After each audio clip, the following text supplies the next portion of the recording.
Charles Hanagriff. Yeah, for some reason or another, you sound a little taller on radio. Is it live? Is it live? From Big Mike's Sports Bar and Grill here in Denham Springs on Aspen Square. Welcome to the Monday edition of Live at Lunch, 104.5 ESPN Baton Rouge. Charles Hanagriff along with Jimmy Ott. Max Coach will be with us later in the show. Jordan Kitchen's back in the studio, our final 3-hour Monday show that includes the Brian Kelly press conference here in the regular season. Didn't we just get back from Vegas like 2 days ago? I mean, the season's flown by, right? Oh, I mean, we were flying in from Las Vegas here. I guess I don't know. Wouldn't say that, but It depends. Everybody says that every year. In the eye of the beholder. Sometimes the seasons drag on. Sometimes they go quick. Anyway, you think? It depends on who your fandom lies with. Yeah. It depends on if you're emotionally attached to one team. How well you're doing. I enjoy all the games, Charlie. I love them, man. We had Rohan got me. He got me yesterday. So yeah, you say that every week. And I guess I didn't do it intentionally, but man, it's just the SEC is so. It's so fun, and I guess tying it to LSU a little bit is that LSU, we were wondering, my curiosity factor was, it was a detachment from the team as he lost the locker room. He's, is this team going to play for a little pride? Because it didn't seem like it against Florida. And it was certainly not against Alabama. But in a day where team that had nothing but pride to play for freaking performed. Is that what you mean by Rohan got you? Because he, no, not every day. I said, man, it was what a day in the SEC, unbelievable day, or what a day kind of deal. This was a different stage. I mean, with 4-15 with the team or 5-15 was a conference record of the Auburn, Oklahoma, and Florida that turned the playoff chances upside down for their opponents. Gordy said something in postgame I thought was interesting. He says, 10-2 is the new 12-0. If you get to 10 and if you used to be because of the expanded playoff, 12, 10-2 is the new 12-0, and you're much more likely, even as a heavyweight in the league, to go 10-2 than you are 12-0, and that wasn't always the case. Well, when you expand from a 2-team playoff, then a 4-team playoff, then a 12-team, but. I mean, this time last week, we didn't know if 10-2 was enough. And it might not have been if it had fallen a different way, but it didn't. So you have a league that has a lot of depth, but maybe no super team. Texas is sitting there at the top, and no super team in the country, to me. Right, even Oregon. Even Ohio State. The one remaining undefeated. We're sitting here 3 days from Thanksgiving, and we still don't know if Texas is good. Really? We still don't know. I think Tennessee and Texas, man, they benefited from their schedule. There's no doubt about it, man. That's a damn shame. That's we talk about all the time. What can Sankey do? What can the league actually do? This was one real big thing that they totally screwed up. I mean, what Texas have done against Oklahoma? We don't Oklahoma's schedule. We don't know. We don't. And I mean, I think there's two things that they can do. They did it. Well, no, they haven't done it yet. And by the way, you're going to end up with this exact. So you're saying it's good they can fix this and make this just a two year screw up? It better be. Oh well, okay. No. I'm saying it better be. From my standpoint, I'm not telling you it's going to be. The two things that they can do to rectify this, and they have kicked the can down the road longer than the Saints have with some of these contracts. But number one, they can go to 9 games. They are waiting on ESPN to get off the dime, literally get off the dime, to pay them for those extra games. I think that'll happen in 26. Could be wrong, but I think that's the first thing that'll happen. Adding another conference game will make a difference. And then the second thing is, I think they need to go to, it doesn't have to be the exact model of what the Big Ten did, but I'm really intrigued by the idea of some teams having more permanent opponents than the others as a compromise to this unending fight about how to balance the schedule. And what the Big Ten did, and I couldn't believe that they got everybody to agree to this, but they did. Some schools have multiple permanent opponents, and some schools don't. And if Alabama's bound and determined to play Auburn, Tennessee, and LSU every year, or Auburn, Tennessee, and somebody, then fine, let them. It doesn't mean that everybody has to, but some type of permanent balance to the schedule, however that goes, and not. This is 3 times in the last 5 years, and I know that we dealt with COVID one of those years that they've just kind of had to throw out a bridge schedule. I'm tired of bridge schedules. I want a real schedule. I want something that's got some staying power to it, Well, and it is balanced and fair. Like Mickey Loomis is running a league. The bridge schedules, just kick it. Yeah, yes, just keep kicking it down there. They have been kicking the bridge schedules for a while, and one more year at least, because next year you're going to get the same schedule as this year. I mean, you think it matters? Indiana, think it matters? You just look. Yes, strength of opponent. It matters. It matters a great deal, for sure. Does LSU apply?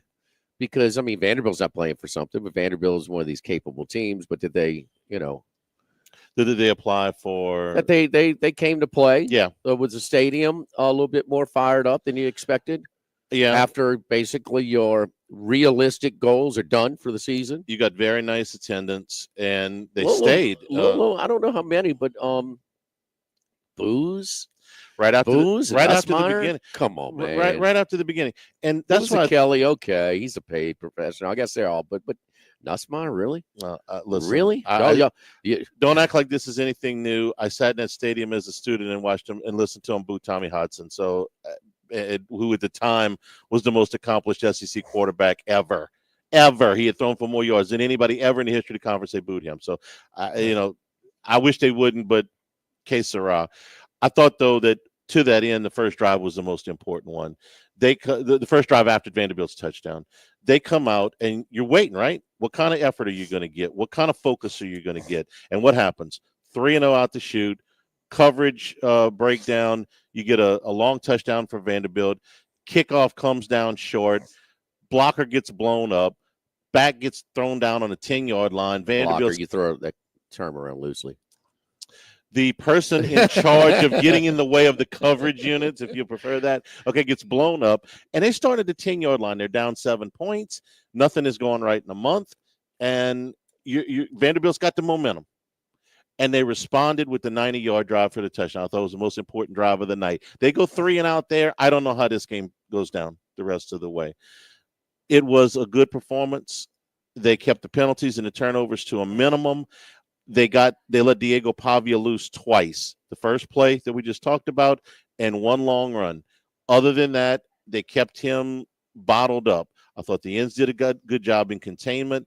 I thought they did a good job of staying in their lanes to where he didn't get loose. There wasn't another coverage showing they're listening to the coaches. Yeah, because that's not a lot of teams that are dialed into their staff, or you don't have this question mark looming whether there's a disconnect between the staff and the team that they struggle with executing, contained rush against a guy that's just so elusive as Pavia. And hey, that's I'm just saying, Charlie, just like with Napier about a month ago, I know the record tells you nothing, but then, man, he's got these guys playing hard. Okay, he hasn't lost their ear yet.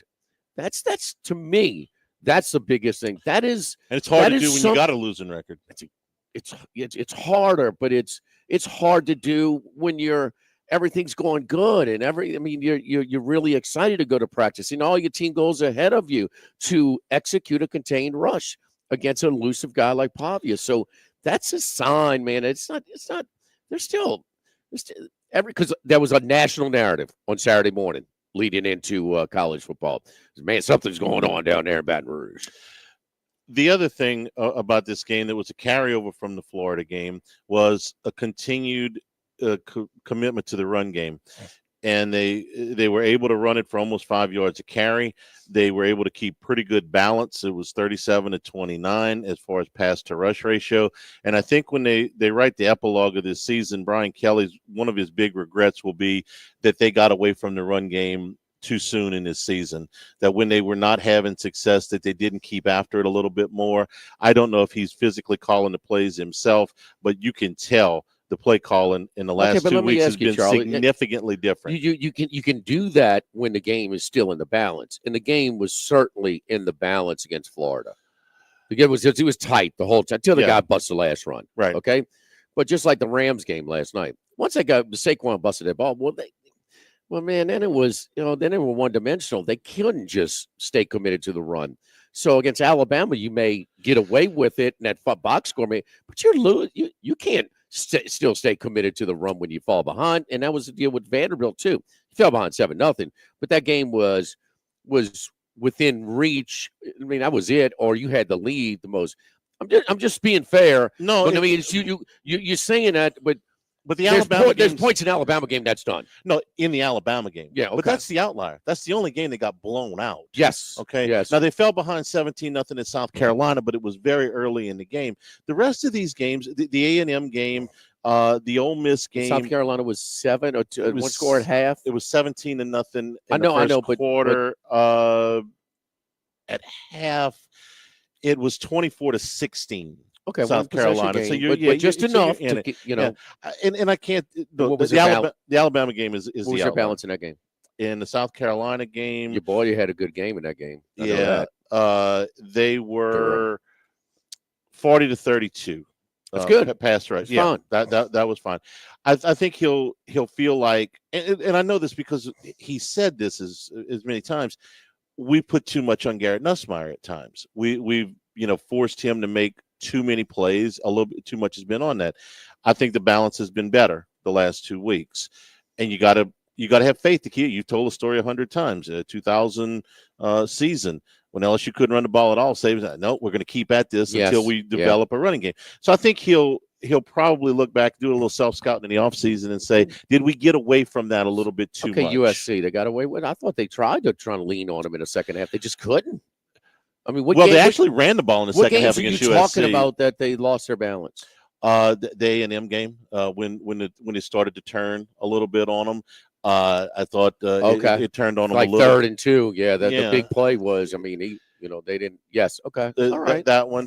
So again, the lack of Caden Durham in what game was it where he played? Alabama. He plays 20 out of 70 snaps.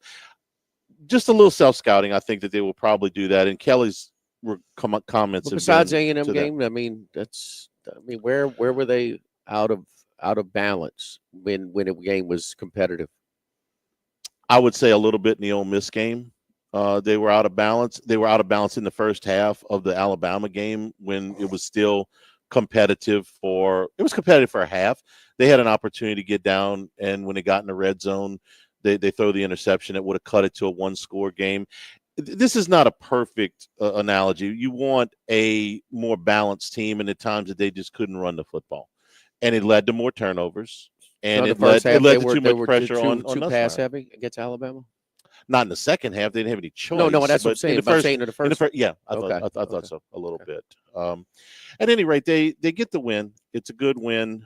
They needed something positive to happen to them. It's been a bad month. Good win because you had to stop this damn streak. Right. Okay. In a vacuum, we'll look at this 5 years from now and go, well, it was a 6-4 Vanderbilt team. Who cares? But today, it feels like, okay, they can breathe. Think about it this way. What if they'd have lost? I mean, everything that's happened, and then you lose to Vanderbilt. Well, let me ask you this. Were you in that stadium, that Houston game? I was. The Kevin Falk game. Okay. If you put out that – no. The Houston game the one you got beat bad. Right. What was the game before the Arkansas game? Oh, yeah, that was Houston. That was the other Houston You're the game. other. Yeah. Okay. I thought you were talking about the Houston game where Falk bailed them out and they won 35-34. No, that was notable as well. The old the full game, half game suspension. Yeah. So the one that got DiNardo fired.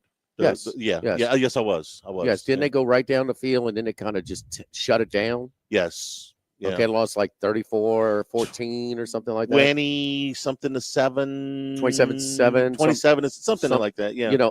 If you put out that effort, you lose in that game Saturday. Absolutely. Okay. Yeah. Well, I mean, when they're talking about, Brian Kelly, fire Brian Kelly or whatever. Listen, he's not on a hot seat and he doesn't deserve to. What's his conference record again?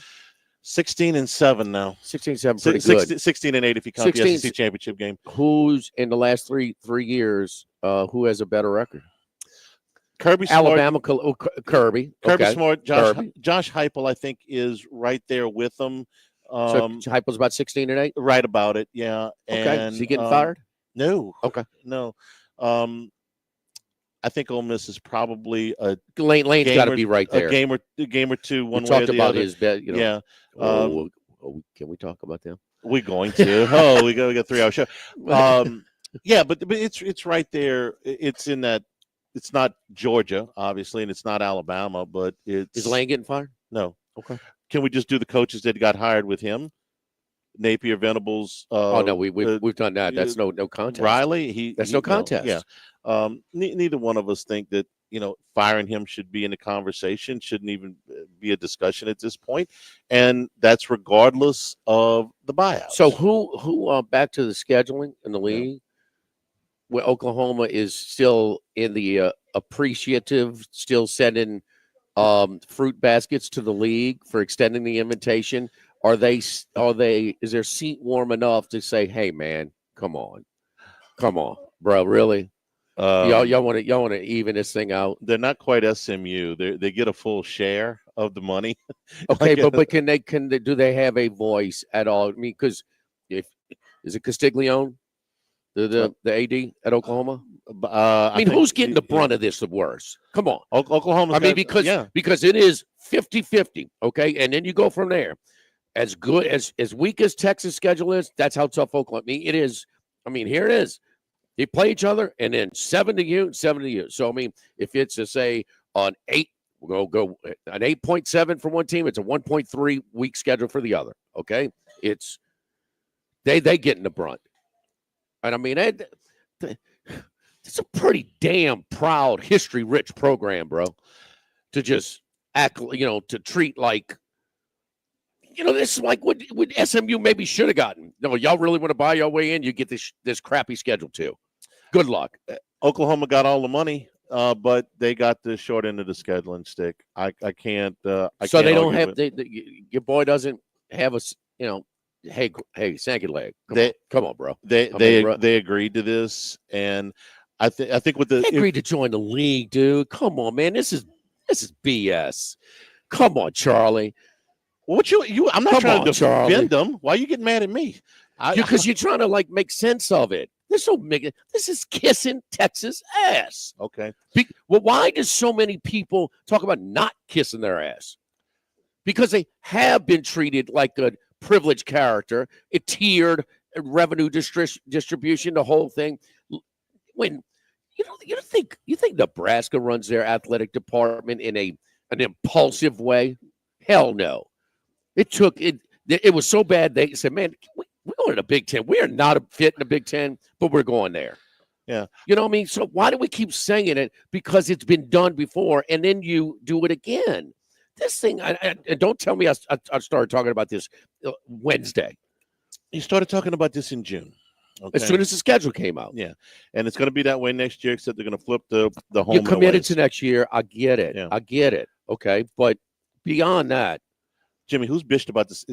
SC schedules more than me. I know, but this is super duper. This is craziness. And it looked as bad as it was. It looks a lot worse. Why?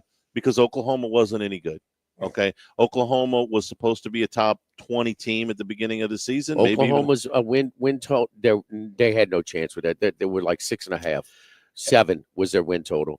Oklahoma had a 6.5, 7 win total. Not since John Blake. Okay, and then they're going to tell you that Florida traditionally would be a better game. We know that it wasn't this year. And then scheduled Michigan. I understand the way it's falling. The non-conference thing didn't fall for them, but because of Michigan. They got Michigan last year, it would have been different. You get Michigan 2 years from now, it looks a lot different. So we're at we got a lot to get to. We got Big Mike's Thanksgiving week here. Chris LeBlanc coming in this Saturday. Yeah, Chris LeBlanc at 9:00 this Saturday. Nice. Come on out for the live music every weekend here at Big Mike's. They've been doing trivia here on Monday nights, so you get themed trivia on Monday nights.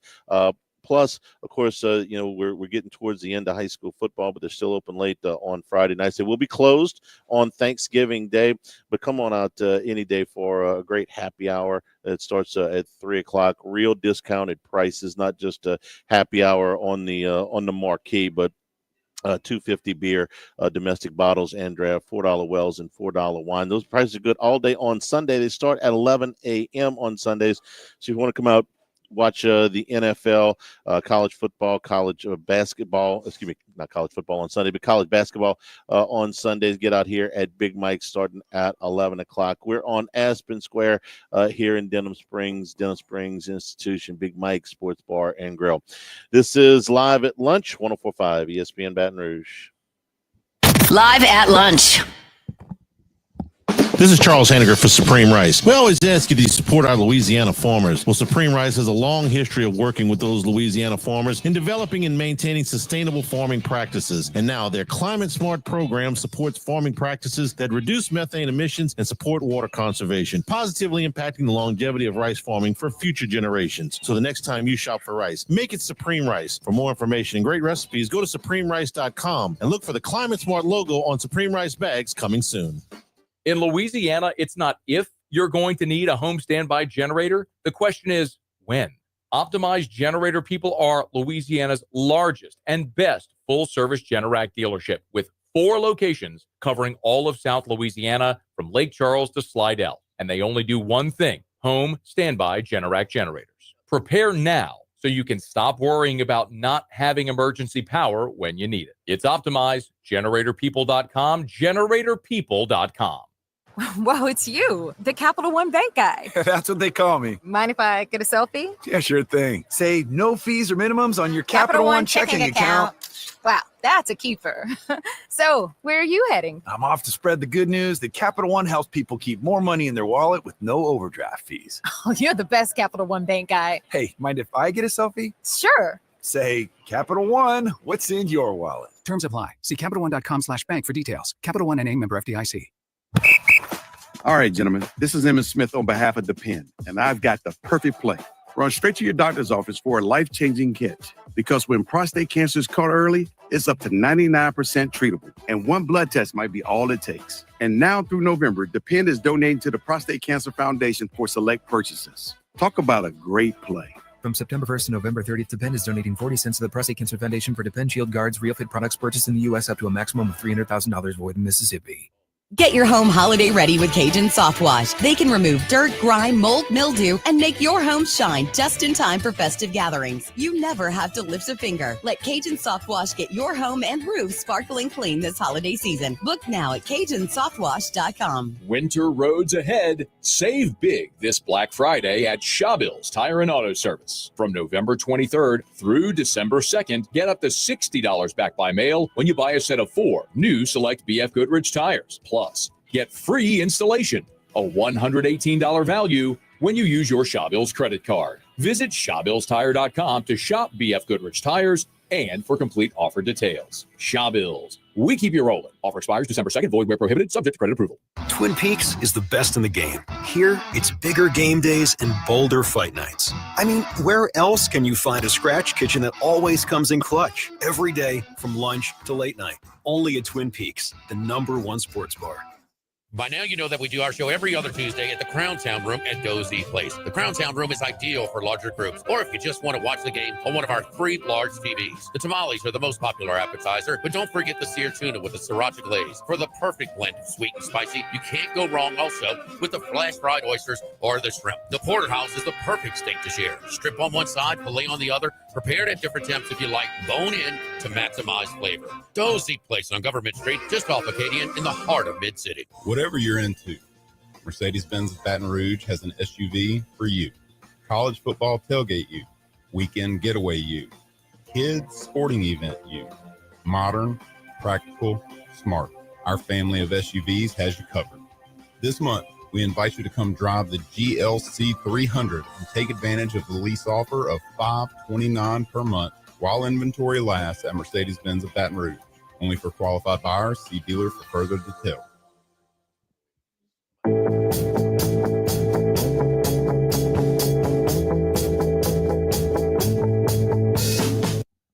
live at lunch with Ott and Hanny from Big Mike's Sports Bar and Grill in Denham Springs on 104.5 ESPN Baton Rouge. Remember, you can always get the show on demand, 1045ESPN.com, the new LouisianaSports.net. We'll have a new handicap for you tonight on YouTube. Thanks to all the new subscribers. Understand I had a cheering section during Whiskey and Wine on Saturday night. Yeah, they decided to help us out with our subscriptions on Whiskey and Wine. Matt and T-Bob asked, and everybody responded. So we picked up a bunch of subscribers. Hope to do a good film session for you tonight on the Handicast. So thank you if you're a new subscriber to the podcast. Florida 24, Ole Miss 17. Your thoughts? I can't believe, and I apologize for being repetitive of what you heard on Football Sunday yesterday, but I couldn't believe it when Nick Saban said, yes, Lane Kiffin reached out to him. He's like, man, coach, what do I tell my team this week? So first off, right there, and there's locker room speeches. I love listening to my dad, give his, hype his team up. Mm-hmm. It was, and then when he was retired, they even brought him back in to kind of hype his, and that's part of it, just get that hype going. And because sometimes it's football. You gotta get hyped up to perform at your best. I mean, it's a physical, fast, a game. And he's asking, what do I tell my team? If there's ever a layup in creativity on what you tell your team, you're 8-2. Your 2 losses, Charlie. Well, their 2 losses, were they a little bit self-induced? Were they completely focused and respected their opponent the way they should have been? Not against Kentucky, they didn't. Okay. I think the respect level was fine when they came to Tiger Stadium. They're just a little sloppy. Yeah, they just didn't play as well. But against Kentucky, definitely not. Okay, but Florida, all right? The number one thing, when the message you're telling your team, respect your opponent. Because if you respect your opponent, you'll become focused. You'll pay attention. I mean, you'll be emotionally and physically prepared to play. All right? Florida, they're 5-5. 5-5. They're not 8-2. 5-5. But they beat the 2 teams you played at the same place you playing Saturday by double digits. Just show the damn film. This is not, you don't have to go see Newt Rockney. You don't have to call coach. You don't have to do anything, bro. And they demolished Kentucky. They demolished. I got ugly. Kentucky. I got ugly late, like pick 6 or 2 even late in the game to really stretch it out. In the game by 24 but they points. popped them. Yeah. And want to be kind of the way, not to as extreme, the way they tacked on one to make it a double-digit game. The LSU game was not a double-digit game. No, it was close. Okay, but still, they your final score. You won the game by 2 at the scores. same place we're going to. Man, these jokers hadn't quit. And look, this guy playing quarterback. I mean, all of you know who the hell he is. Right. There ain't one guy in that locker room that doesn't know who DJ Lagway is. And so it tipped me off right there. And in his post-game press conference, and I hate to be hypocritical here because I won't say all of it, but 90% of the these press conferences are just lip service. They tell you things that they're not sincere about. I mean, the whole thing. And he is just, did you see him? They told him Christmas was not real. Santa was not coming, Charlie. Yeah. I mean, it was the little 7-year-old. I mean, and he was play off this and play off that. He put, it's almost like this is his last chance, that he doesn't know if he's going to put this roster together again. That it took a lot of, rattling sabers within the collectible to get these guys off their butt and give me a little something to give me a budget. And I don't know if I could do this again with a resource low program like Ole Miss. I just don't know. Because they gave him all that and he still lost 3 games.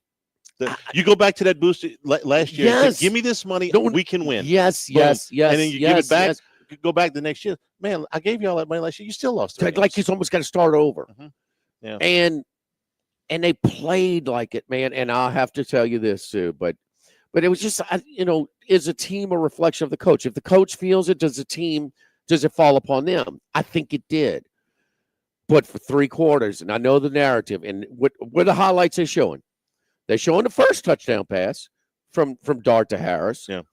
But I almost texted you during the game and like, man, I've never seen Dart look better. It is letting it go. He is real decisive. You ever see Rohan? Rohan, we talk about Rohan's career, and that's my boy. But Rohan's career, he was not the same quarterback that started that game, the scar game against Auburn, that he was against Illinois late. Yeah. But on the way out, that senior, on his way out, the last 2 or 3 games that really Joe Burrow, on the way out. Man, Joe's a different story, but there's that he was playing like that against a tough team, and I've never seen him throw the ball. He had some drops that were key too, and then he turned into a pumpkin, and then he just I don't know what it was, as an A+ to an F-. It was unbelievable. The flip when it got tight. And now Harris went out again, and that certainly was a factor. They missed a field goal here. They went for it on 4th down about 5 times. That Pegues every time, direct snap. They converted some. They stopped him twice, though. And it was, and Lagway was, there was some plays off script that were pretty impressive. And, man, Florida is battling some Belt Billy, man. Give him freaking credit, dude. That for him to be a 1 win against Florida State from going 7-5 with that roster, with that schedule, with the way they started that year, getting kicked around by Miami and A&M. That's a hell of a coaching job this year. I agree. Keeping them focused and playing hard and all that stuff. And I think he caught a break with the president being out at Florida. A lot of if it was a sitting president, he might not have made it this far, but he did. And kudos to him. Here's when I went back and looked at this game a little bit closer. This is what I would ask Lane Kiffin. Besides take Jackson Dart, I'm with you on everything you said. You are, as Ole Miss, the number 1 rush defense in the league. You have a quarterback that is severely compromised in his ability to move, so you don't have to worry about him as a running threat. He's a week better off than he was against LSU now. True, okay? But he still couldn't run. No, he was moving a little bit. He could slide, but he wasn't going to run. He was moving a little bit, Charlie. He was. If you didn't know he was hurt, you'd have never known it. You'd have never known it watching that game. I disagree a little bit because I think fine. if he's 100% healthy, I think there's some design runs in there for him. Not a lot, but some. They ran for 165 yards against Ole Miss, and I would say, how do you do that when you know you don't have to worry about the quarterback on design runs? The second thing is, look, the Pegues thing. It's cute.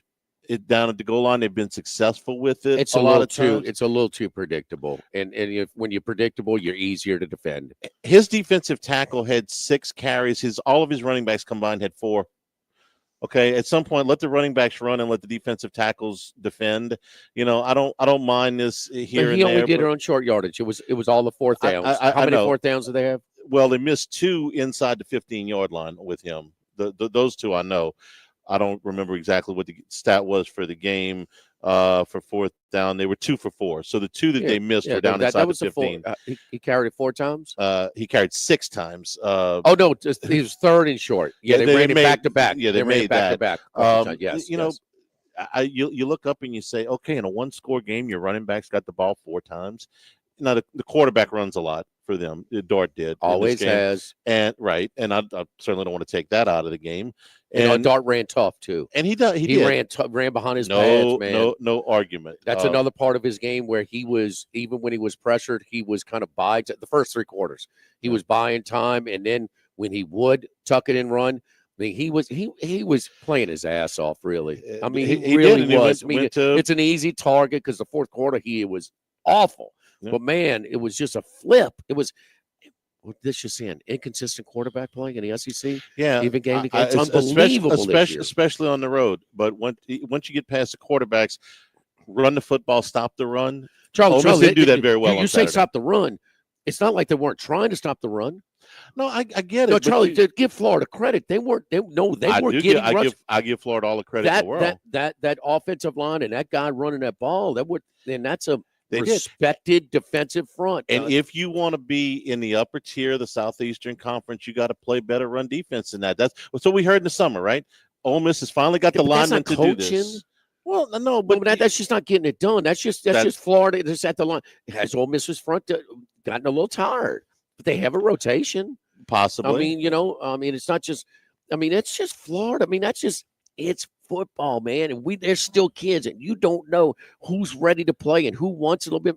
That was just Florida wanting it a little bit more against a really good, respected, productive defensive front all year. They just got the better of them for most of the game. They were running the fall, which took pressure off of Lagway as well. Oh, sure. They had a 3-to-1 run to pass ratio. No, that's the story between the game. But that's not Lane Kiffin. I don't think Lane Kiffin had anything to do with them. I think it was more Florida just. I think he knew they had to stop the run, and they just didn't do it. Do we give this guy Lagway a little because he inspires his team to get after it a little bit like that, to hit the hole, to block? I mean, I'm in the mood of giving him the intangible benefit of the doubt. All of that plus his ability to throw the ball down the field. I mean, the guy's got a bazooka arm. You have to respect that.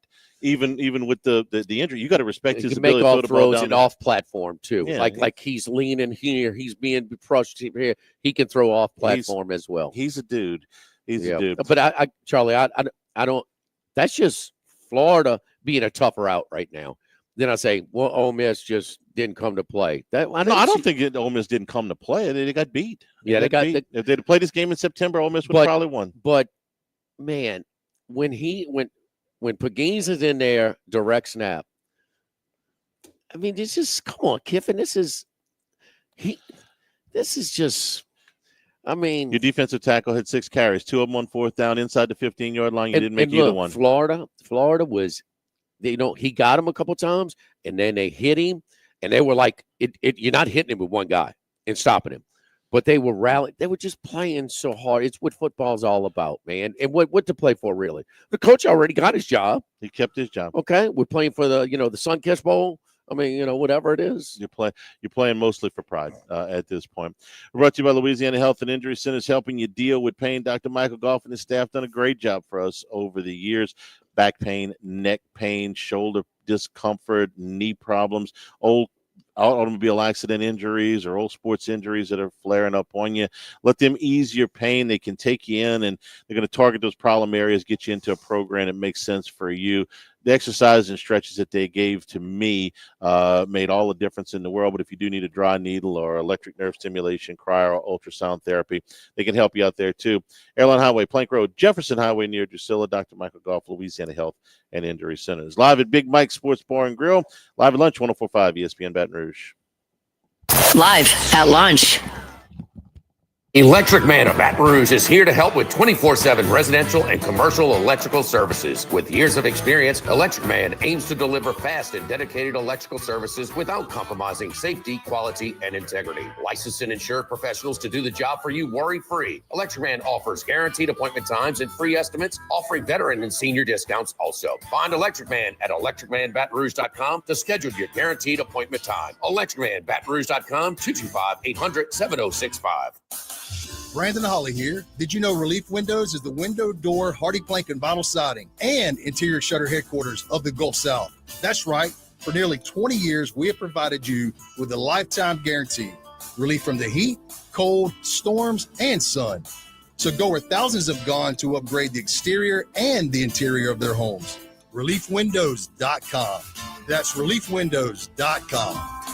Relief Windows. The holidays are here at the Home Depot. If you're working on getting ready for company, A lot of company. make sure you're ready with Black Friday savings. Get up to 40% off select appliances, plus up to an extra $1,000 off select kitchen appliances. Upgrade your kitchen with top brands like GE Profile and get sleek cutting-edge appliances to make sure you got hosting handled. Yeah, you do. Get Black Friday savings now with free delivery and financing on select appliances this holiday at the Home Depot. Offer valid November 6th through December 4th. U.S. only. See store or online for details. This holiday season, Straight Talk Wireless is letting you say yes a lot more with real unlimited data. Yes to sharing pics of the ugliest holiday sweaters. Yes to checking weather on the go for surprise sledding trips.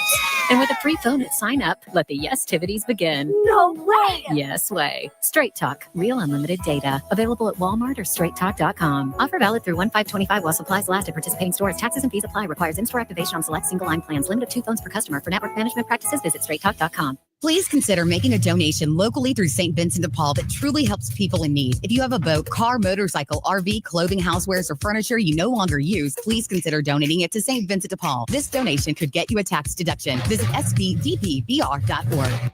This is Charles Hanagriff for Home Bank. If you're tired of the impersonal, one-size-fits-all style of banking, you deserve a bank that delivers exceptional service and personalized attention to your needs. That's the Home Bank standard. Since 1908, Home Bank has been a trusted financial partner for your businesses and families because they go the extra mile to help you reach your goals. See for yourself why Home Bank is good for business and good for life. Stop by any South Louisiana, Houston, or Natchez area location or find out more at home24bank.com. Home Bank, member FDIC. The holidays are here at the Home Depot. If you're working on getting ready for company, A lot of company. make sure you're ready with Black Friday savings. Get up to 40% off select appliances, plus up to an extra $1,000 off select kitchen appliances.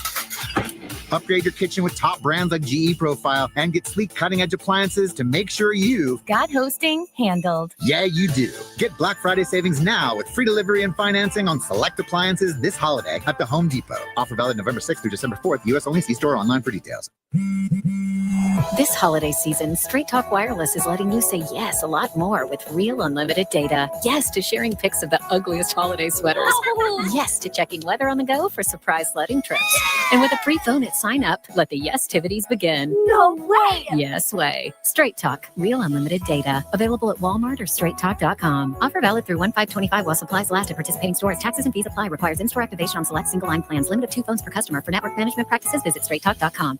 Hi, this is Jake and James of Trash Rangers of Louisiana. If you switch your residential or commercial trash pickup to us, we promise to never sell your trash to the paparazzi. Seriously. Bayou Ford and Bayou Chrysler Dodge Jeep Ram. 5 brands on one lot. Shop BayouAutomotive.com.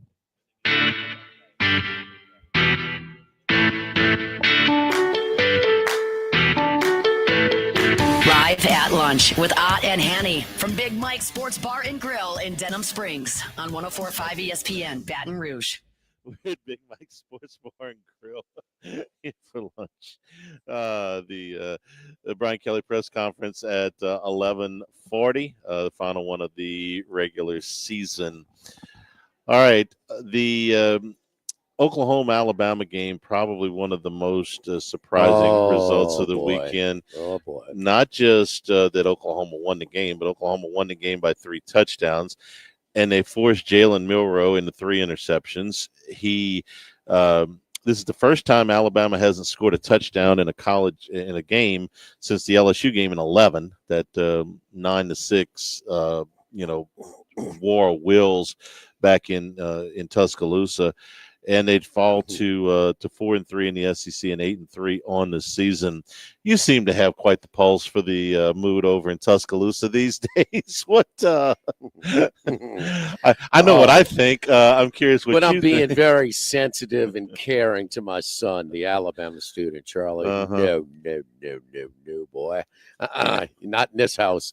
So, we still got a chance because they're going to politically. Unfortunately, he's right about that. Politically, they'll give us the benefit of the doubt. Uh-huh.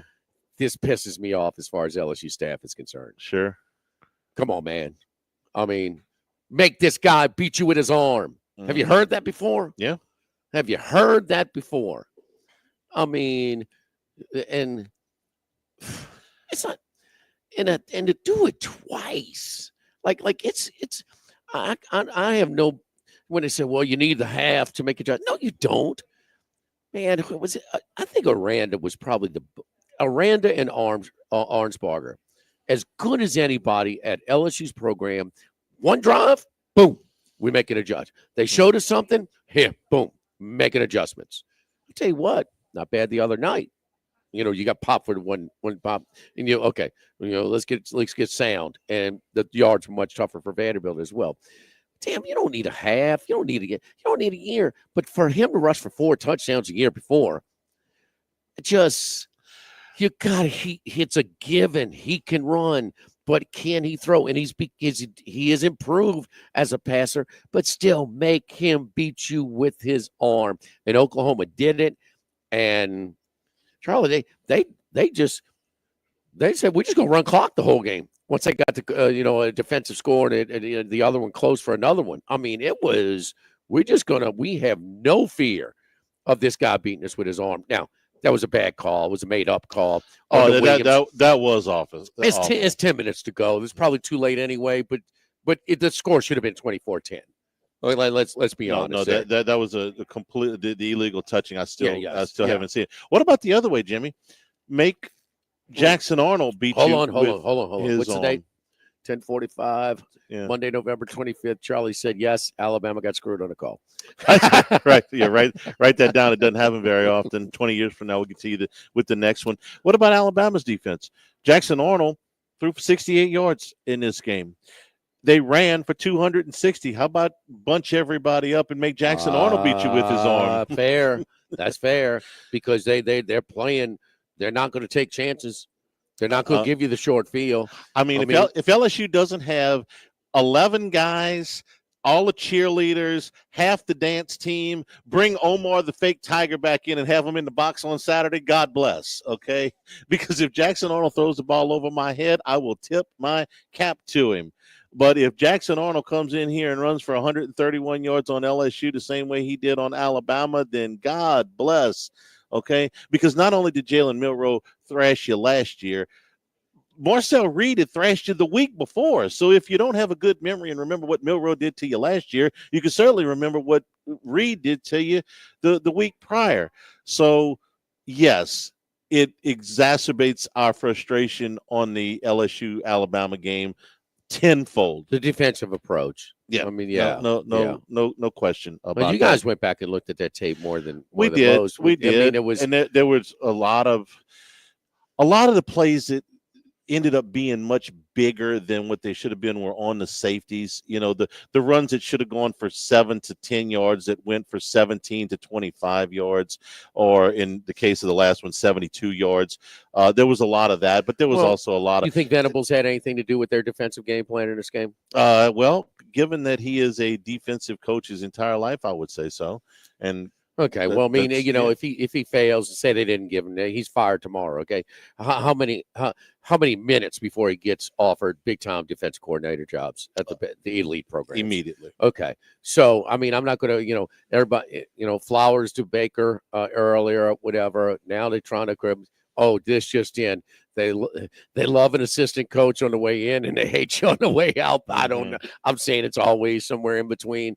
But man, still, I mean, it's that.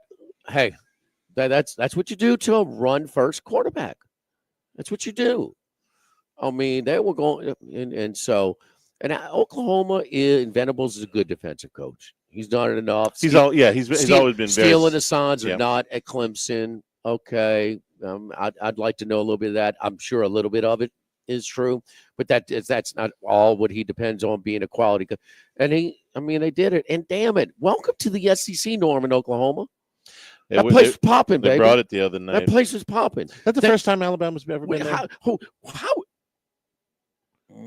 I don't ever remember them going there. No, I think so. Yeah, I think so. It's a big deal. I remember when Miami went there back in the day. Mm-hmm. I'm not sure if Florida State went there. No, there was a home I thought there was a home and home a few years ago. It's rare. Alabama, Oklahoma. If not, maybe. I think they've been there once. Okay, so I think rare. there was a home and home. If we got to think about it, it hasn't happened recently. About 20 years ago. So it's a big deal for Alabama to come in there. It's a big deal for Oklahoma to come here. No, it was a home and home. Yeah. But maybe even Saban. But they, but man, hey, y'all acted. And what's Oklahoma's record going into the game Saturday? 5-5. I mean, you think the excitement level for an Oklahoma fan is? I'm sorry, they've won a lot of games, bro. Florida 5-5, and they brought it to go to 6-5. Those two programs don't celebrate 6-5. No, very often. No, but those places impacted the games on both accounts. And I would say this about Auburn, where they, you win the Alabama game, you get an extension, you lose, you get fired, kind of deal. I mean, nobody's paid more coaches not to coach than Auburn, but Auburn always shows up. Yep. They always show up. I'll give them that. That place is going to be a home field advantage. Don't forget our friends at Legacy Title, Chad Reynolds, Legacy Title for all your real estate closings, 296-0060, full service title company, servicing all of South Louisiana. Fast, friendly, professional service is what you get when you call 296-0060. Buying, building, refinancing, nobody chooses but you. Choose Chad Reynolds and Legacy Title, 296-0060. Live at Big Mike's Sports Bar and Grill, live at lunch, 104.5 ESPN Baton Rouge. Live at lunch. Down at the Thibodeau store. Big doings this week for Black Friday. They've got so many cool things for Dad. A lot of Cypress furniture that you can't get anywhere else. Some unique items there. Terrific cookware for the holidays. If Dad is a chef, it can be the Cuisinart stainless steel sets are available right now. They got specials on the website at ThibodeauStore.com all the way through Black Friday. But getting back to the furniture, swings, rockers, gliders, ton of that stuff that is available now. Cast iron pots, the microwavable pots, the roll around combos, the big lodge pots, all of them very discounted here as we get into the holidays. Christmas decorations, toolboxes, hand tools, power tools. Buy for Dad. Do it now. Do it online. Have it delivered. It's going to be something that he wants. It's going to be at a great price, and you're going to get it delivered right to your door. So go to the website at ThibodeauStore.com. And if you're visiting the store in person, 900 St. Patrick Highway in Thibodaux. When it comes to celebrating life, there's no better place than Ruffino's. With locations in Baton Rouge and Lafayette, Ruffino's is a steak, seafood, and Italian-inspired restaurant that focuses on the celebration of life, regardless of the occasion. Whether it's the food they serve or the service they provide, their goal is to ensure a remarkable experience for their guests that is always remembered. To view our menu, visit ruffinosrestaurant.com. Ruffino's, where Louisiana comes to celebrate life. This holiday season, give yourself the gift of time, the most luxurious gift of all, courtesy of the concierge services at Genesis of Baton Rouge. With so much to do, let our valet service bring the test drive to your door. Need maintenance? We'll pick up your vehicle and return it when the job's done. No hassle, no wasted time, just seamless luxury. Visit genesisofbatonrouge.com and enjoy the holidays on your schedule. Luxury awaits. Genesis of Baton Rouge on Airline across from Woman's Hospital and genesisofbatonrouge.com. Shop Dell Technologies Black Friday event for their lowest prices of the year.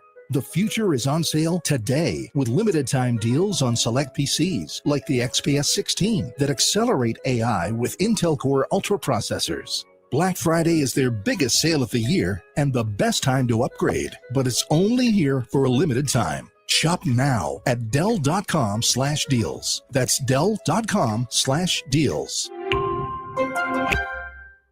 Adam Schefter here with Vivid Seats. We've got some late-breaking news coming out of the stands. According to multiple sources, Vivid Seats fans are scoring rewards on every purchase and at a rapid pace. Obviously, these rewards are a game changer. Coupled with their MVP-worthy ticket selection, why get tickets anywhere else? Don't drop the ball this season. Shop with Vivid Seats and earn rewards on every ticket. And as the official ticketing partner of ESPN, Vivid Seats is offering you $20 off your first $200 ticket purchase with code Schefter. That's code Schefter.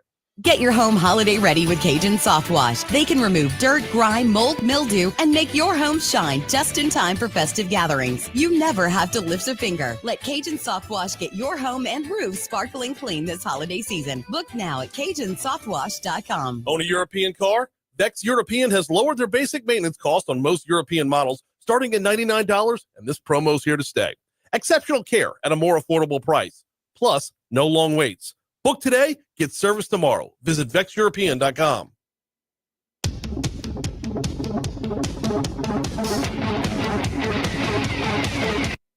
Live at lunch with Ott and Hanny from Big Mike's Sports Bar and Grill in Denham Springs on 104.5 ESPN, Baton Rouge. Season finale for LSU against Oklahoma this weekend. The first time Oklahoma's ever come to Tiger Stadium, and the National L Club at LSU brings back guest captains for all of these games. They're bringing back Travis Daniels this weekend. I'm glad you said it like that. Jimmy, one of the most selfless acts I've ever seen a football player pull. 2001 SEC championship game. LSU's playing Tennessee. It's a dogfight, and Blue Gay, who had been such a terrific player, goes down injured. And Travis Daniels, can we burn your red shirt to play just in this game? And he ended up playing, of course, in the bowl game. But 11 games deep, he didn't play all season, but we need you today. Redshirt rules different now. Keep in mind. Yeah. I mean, you at this point, I think it was like the early part of the season, the first 3 or 4 games you could play, but after that, no. And I mean, he's a competitor. He's stressed out. He's on the travel team for a reason that he might be needed, and of course he's going to say yes. But still, he needs to be complimented, rewarded, and appreciated for it. And hey, enough that Nick Saban drafted him in the 2nd round when he was at Miami. So no, I mean, and he was good too, and he did a good job on Stallworth. Yeah. I mean, 1st round pick. He put out a tweet that says, "Thank you for the love you've shown me. I'm forever indebted to LSU and the entire state of Louisiana. Can't wait to come back." Good to have Travis Daniels come back. Great former Tiger. Hour number 2 straight ahead from Big Mike's 104.5 ESPN Baton Rouge.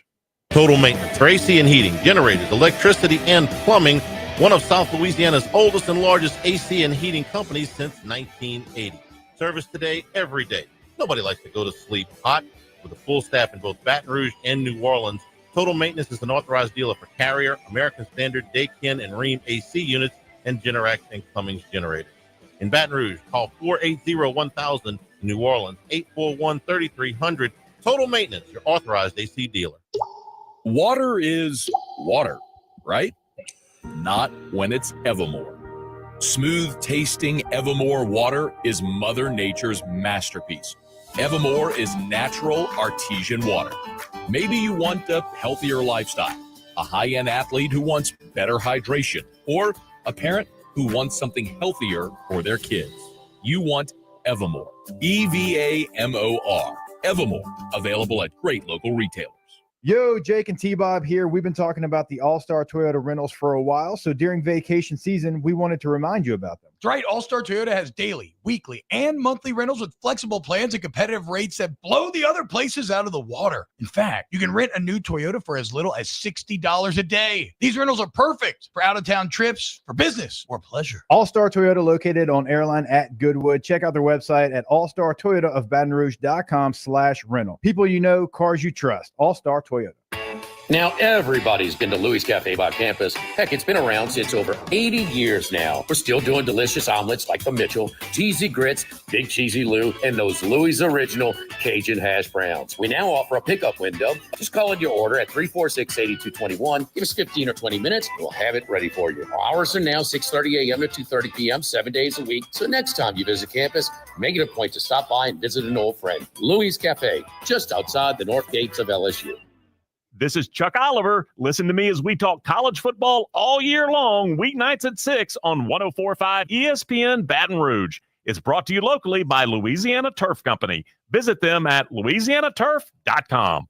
Winter is coming, Baton Rouge. Stay warm and cozy with a new energy-efficient Rheem HVAC system from Capital City Comfort. This November, take advantage of special financing and expert installation on all new units. Visit CapitalCityComfortBR.com today. Your comfort is our priority. Looking for your hometown getaway to keep your family active this winter? You've got it at Southern Oaks Athletic Club. Voted best fitness and health club in Baton Rouge, this premier athletic club features world-class fitness amenities and over 50 group classes weekly. Tennis enthusiasts enjoy top-notch program in hydro, clay, and hard courts, and families love the giant heated and cooled pool with food and beverage. Parents get to enjoy all the amenities while kids are having a blast in the fun zone. Right now, we have a special for half off registration for any membership. Visit us online at soakitup.com. At the Renaissance Hotel in Baton Rouge, when it comes to hosting your meeting or event, we're in the business of saying yes. From our intimate boardrooms that can accommodate as few as a dozen people, to our extravagant ballroom that can host events for 500 people, the Renaissance Hotel wants to make your next event unforgettable. To book your next event, call the Renaissance Hotel today at 215-7000. That's 215-7000, 215-7000. Buying or selling a home doesn't have to be complicated. I'm Antonio, cousin with Service First Real Estate. We're here to guide you every step of the way. Visit 225re.com. Service First Real Estate, the team that values relationships over transactions. Insurance companies have teams of professionals to fight your claim. If you want to know what your case is really worth, I'm Spencer Callahan. I'd like to help. Spencer Callahan is the one to see. Call 387-2323. LA filing number 16-7970. WNXX Jackson, KNXX Donaldsonville, and WDGL HD2 Baton Rouge. This hour brought to you by Spencer Callahan Injury Lawyers. LA 21 12681. Offices in Baton Rouge.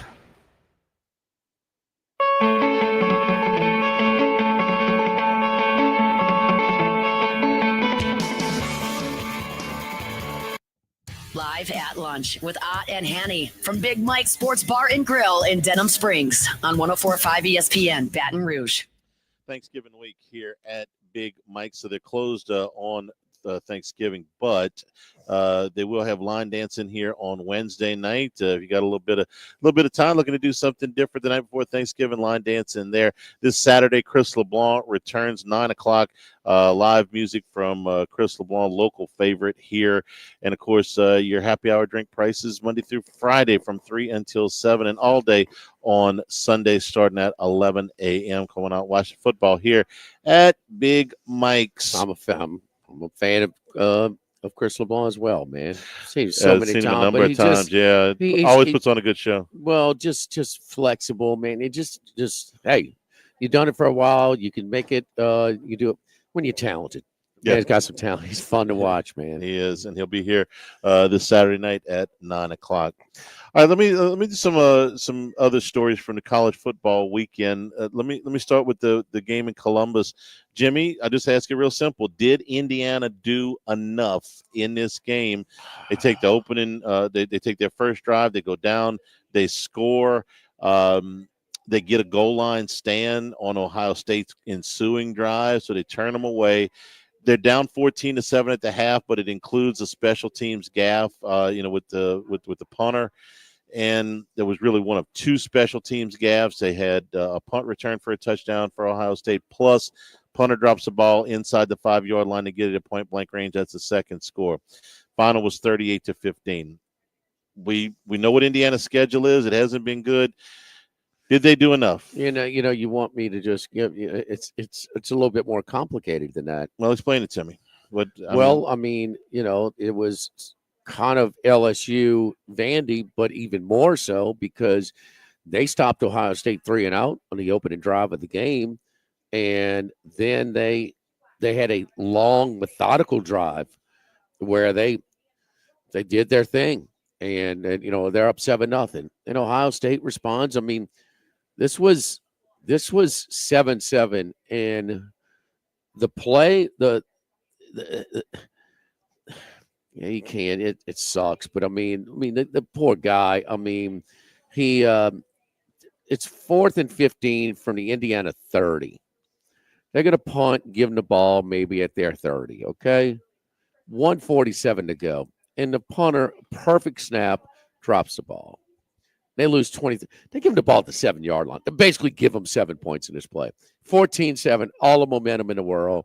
And you can't go down. I mean, how many times the punter not caught the ball?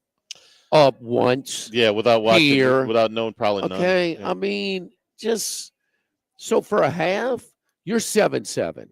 I'm sorry, minus that. You're 7-7, and I got all the respect in the world. But after that, here we go, Charlie. And then they have the punt return. They're down 14. Well, they can't be balanced anymore.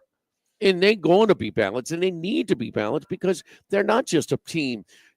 We're criticizing Nussmeier and LSU for getting away from their balance. Well, they got a trigger guy with some arm talent. Rourke is good. He's experienced. He's gutsy. He's tough. But he still needs the respect of the running game to execute. No, when you could just come back and not respect the run and rush the passer, no, Indiana's screwed then. And it really, those two plays changed the game. But for most of the game, Charlie, they were kind of in there. Now, the other part is, they dominated. They popped them. They were ready to play. Focus emotionally because they were so sharp and they took the 7-0 lead. They couldn't be more dominant for the first 9 minutes of the game. But after that first drive, It was a point in the third quarter. I'm not sure when, 10-minute mark, 8-minute mark, 7, somewhere in that middle to third quarter. After the first drive, they had negative yardage. And so, and they also tried to do something against Ohio State that one time that might have worked against the other teams they're playing on the schedule. So they ran a drop back, and they asked in their protection, they slid their left side down toward the middle and asked the right guard to come out and protect the edge and get the edge guy. the Samoan name, whatever, coming off the right edge. Yeah. Oh, okay. That might work against North Texas or whoever, but bro, that's no chance. And he was on rock before he can even plant his foot. So is that fair? You know what I'm saying? Like, man, that's a step up in class. What the hell are you doing? And I'm sure Cignetti said, hey, man, not today. And they did it one time. But those type of plays, and man, it is what it is. They can't control their schedule. But man, and I can't kill them for losing to Ohio State here. And I thought they were competitive for a stretch, and then they weren't. Second half, when they returned to punt, did you ever give Indiana a chance to come back 21-7? No. But man, they play with them. And is it asking too much for the punter to just catch the ball and punt the ball? He did it everywhere else. So I mean, they were that close to really, really making it a little stressful for Ohio State in Columbus. So I come away with, I thought this was going to answer some questions, and it didn't, if that makes sense. So here's my deal on Indiana's schedule.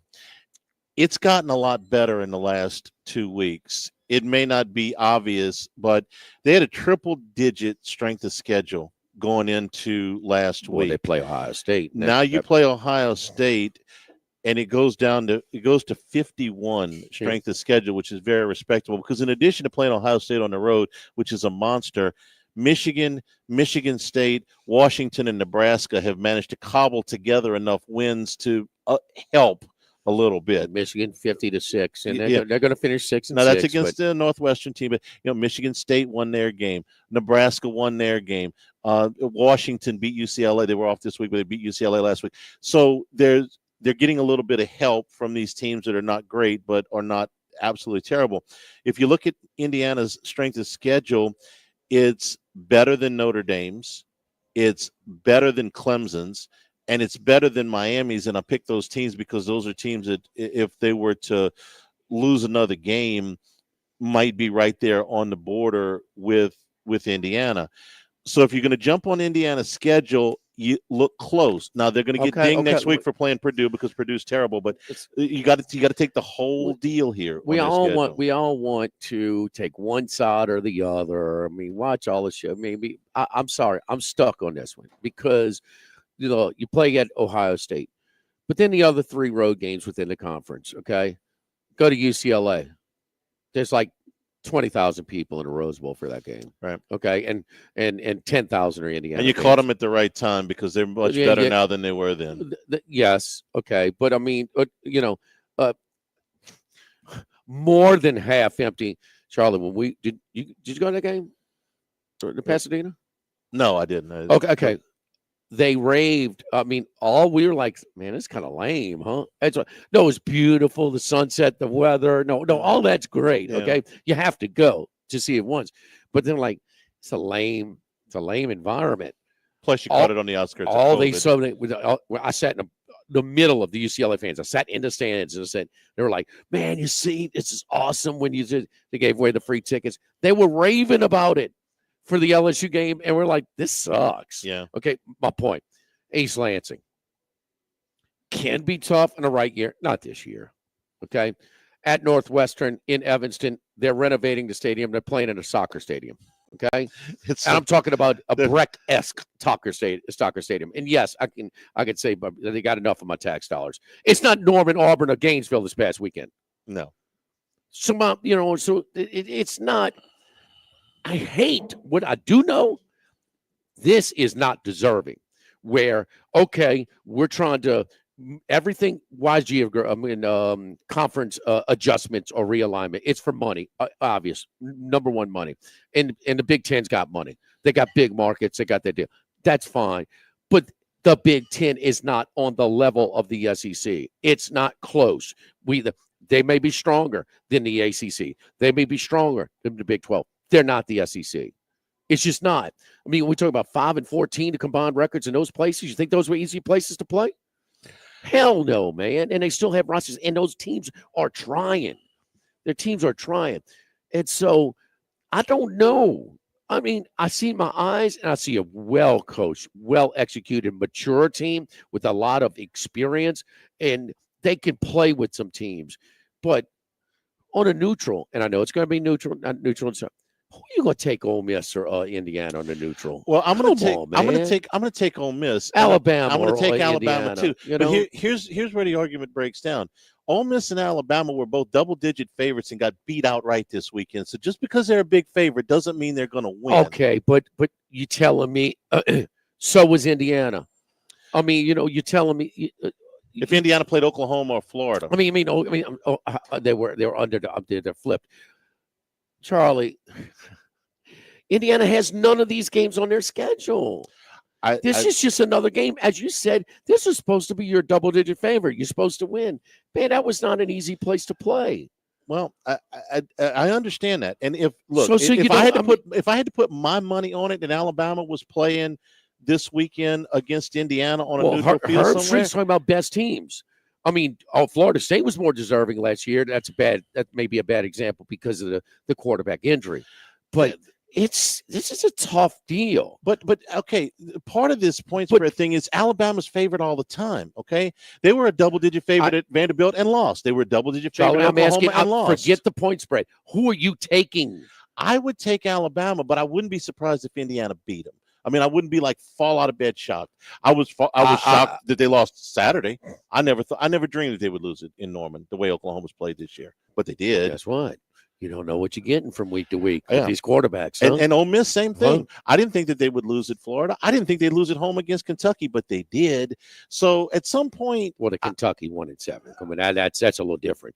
You're losing to a hot Florida team that's more talented. It is different. I mean, you're going to compare the lag weight to the guys playing quarterback. They're going to shove point spread at us and say, well, they would be favored by us. Well, they've been favored. No. I'm asking you.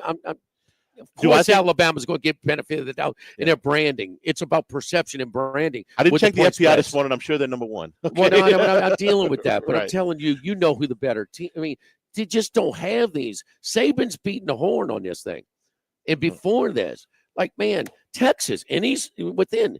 Who is they play one team worth of damn. It got smoked. Penn State, same thing.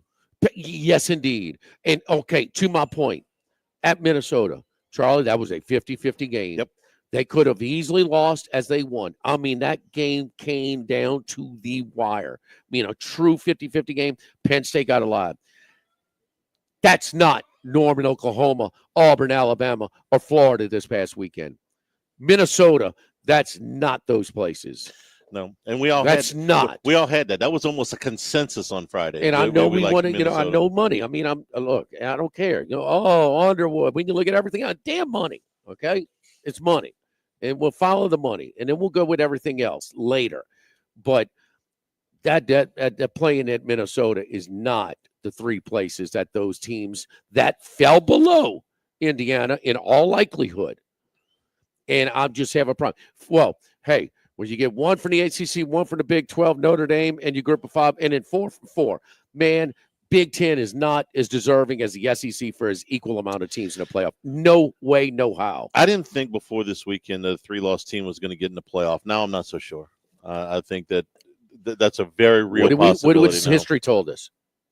That if it was a 12-team playoff, there's a 9-3 team that was always in there. We've been able to simulate it, Jimmy, but we've never actually dealt with a committee. The 12 teams in the rankings. Yeah. If you give, there would have been a 9-3 team. It's taken longer than we expected, but history has told us a 9-3 team's getting in. As the 11th team. So who is that? Don't tell me that child in my house is getting in. Don't tell me. Don't tell me, Charlie. Well, their FPI is really I don't know. Put the runs in? I don't know. Alabama to make the college football playoff right now, yes, is plus 180. So it's not exactly a. I'll tell you what, and no is minus it 240. was a lot better than Saturday at 6 p.m. a year ago on that first Saturday in December. Yeah, I mean, how many do they have to lose? Before we finally knock them out. But you got to put somebody in. Yeah. So what's Indiana, Max? Minus 2,000. Oh, 20 to 1. So they're in. Yeah. Yeah. So you get 4, but I mean, so A&M loses to Texas. If Alabama's pulling for Texas. Sure. They're pulling for Texas. Sure. Because Texas can lose. They've beat nobody. They don't have to beat anybody Saturday, which would clearly be their best win, and they're still in. With Sankey leg. Apologies to Hunt Palmer. I will be Giga Maggie's on Saturday when they play, because I don't like Texas. What's got nothing to do with Texas? Well, let me put it to you this way: I think A&M's going to win the game. I think A&M's about to Texas is going to run into a buzzsaw. We got all week to talk about that. Sharp money does too. Went from 7.5 to 5.5 yesterday. Well, not before some of us got down, but okay. Oh, some of us sneaky Hanny. Well, it's not like it was a big secret. But you're on a roll right now, huh, son? You asked. You are on a roll. If you ask me to take who's the best of the 3 lost teams in the SEC right now, put them all in a hat and tell me who I want this Saturday. Give me South Carolina. Right now, give me South Carolina. If they go to Clemson and beat them, they've got a better resume than Alabama. Yeah, they've got Alabama's a better resume got the than Ole head-to-head, Miss. I don't know if they have a better team. I saw Ole Miss just kick the crap out of them in Columbia. Yeah, they don't hold tiebreaker on head-to-head on either one of those teams. Who's playing better right now? Losing a 2-point conversion, Tuscaloosa's no crime. No, it's but not. South Carolina get smoked at home by 3 touchdowns, and it was worse than the final score.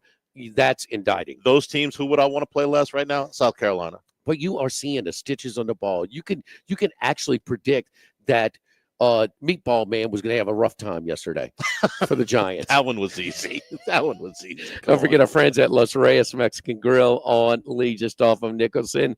It's my Saturday night ritual, man. I go to the Queen and watch the early games, and on the way home about 6 o'clock, hit my friends over at Los Reyes Mexican Grill. My buddies Kyle and Scott doing a great job managing. Miss Blair behind the bars. He'll get the games on exactly what you want. She does a great job, and man, just really good stuff. My fajita steak tacos with these fresh tortillas, man. That's when you could tell it's a really good Mexican restaurant when they make their in-house tortillas. Really good stuff. Great happy hour, 2:30 to 6:30, 7 days a week. Fresh Mex, extensive restaurant, great atmosphere, and man, the patio dining is outstanding this time of the year as well. Los Reyes Mexican Grill on Lee, just off of Nicholson. Live at Big Mike's Live at Lunch, 104.5 ESPN Baton Rouge. Live at Lunch. This is Charles Hanagriff for Supreme Rice. We always ask you to support our Louisiana farmers. Well, Supreme Rice has a long history of working with those Louisiana farmers in developing and maintaining sustainable farming practices. And now their Climate Smart program supports farming practices that reduce methane emissions and support water conservation, positively impacting the longevity of rice farming for future generations. So the next time you shop for rice, make it Supreme Rice. For more information and great recipes, go to supremerice.com and look for the Climate Smart logo on Supreme Rice bags coming soon. With over 40 years in business representing the same manufacturer, Gulf Coast Office Products is committed to bringing 7 office equipment solutions to the Louisiana market. With flexible leasing programs available, Gulf Coast can accommodate your budget and customize invoicing requirements to help streamline your business. As official partners of LSU and ULL Athletics, 7 and Gulf Coast, with over 100 employees, care about our community and their customers. You're just one phone call away. 225-756-2644 for a free analysis. Gulf Coast Office Products. Hi, this is Blake Hollingsworth with Hollingsworth Richards Ford. This holiday season, I want to let any truck buyer know the deals we've got going on right now. Right now, you can get $6,000 off MSRP on Super Duty, and that's on XL and XLT models. Or you can take home a 2024 F-150 XLT for $11,000 off MSRP. As always, we just want to make it easy. So come in and see us on Florida Boulevard or visit us online at HollingsworthRichardsFord.com. This hour of Live at Lunch with Ott and Hanny is brought to you by Dana Brown at the law offices of O.C. Brown, 343-1111 and OCBrown.com. Roto-Rooter for all your plumbing needs, 925-8710. Supreme Rice, grown, milled, processed in Louisiana since 1936. United Community Bank, the local way to bank big. Lofton Staffing Services, 924-0200 and lofton.jobs. Tex Morris at Edward Jones Investments on Jefferson Highway, 928-8659. Total Maintenance, your one-stop shop for AC, electrical, generators, and plumbing. Service today, every day for Total Maintenance. The LSU Alumni Association and the Cook Hotel and Conference Center. For reservations, thecookhotel.com. Football season is back. It is a great time to discover Don Juan Cigar Bar. Top shelf liquor, craft beer, premium cigars, and plenty of TVs to watch every game on your football Saturdays, Sundays, or any day of the week just to relax. Don Juan is also the home for whiskey and wine, so join me and T-Bob after every LSU football game at Don Juan Cigar Bar in Town Center in Baton Rouge. Hi, I'm Skip Burtman. The championship baseball program has everything players need to win, from equipment to facilities and, of course, great coaching. Business owners need a business banker that combines experience with resources like Citizens Bank and Trust. That's right, Skip. This is Brooks Lewis of Citizens Bank. From lines of credit to commercial loans, we have all the financial services your business needs to be a champion. Citizens Bank and Trust. Business bankers, business partners. Member FDIC. People ask me all the time, where's a good place to go eat? My lock that never misses? Louisiana Lanyap. I've never had anybody disappointed. The snapper and papillote and the cocodrie are staples. Some of my favorites start off with the marinated crab claws or the oysters lanyap. For an entree, seafood stuffed bell peppers. Got a little kick to them now, so watch out. And blueberry bread pudding for dessert. Nobody has collected more 225 Best of Awards than Louisiana Lanyap. 9990 Perkins Road near Bluebonnet, where you always get a little something extra.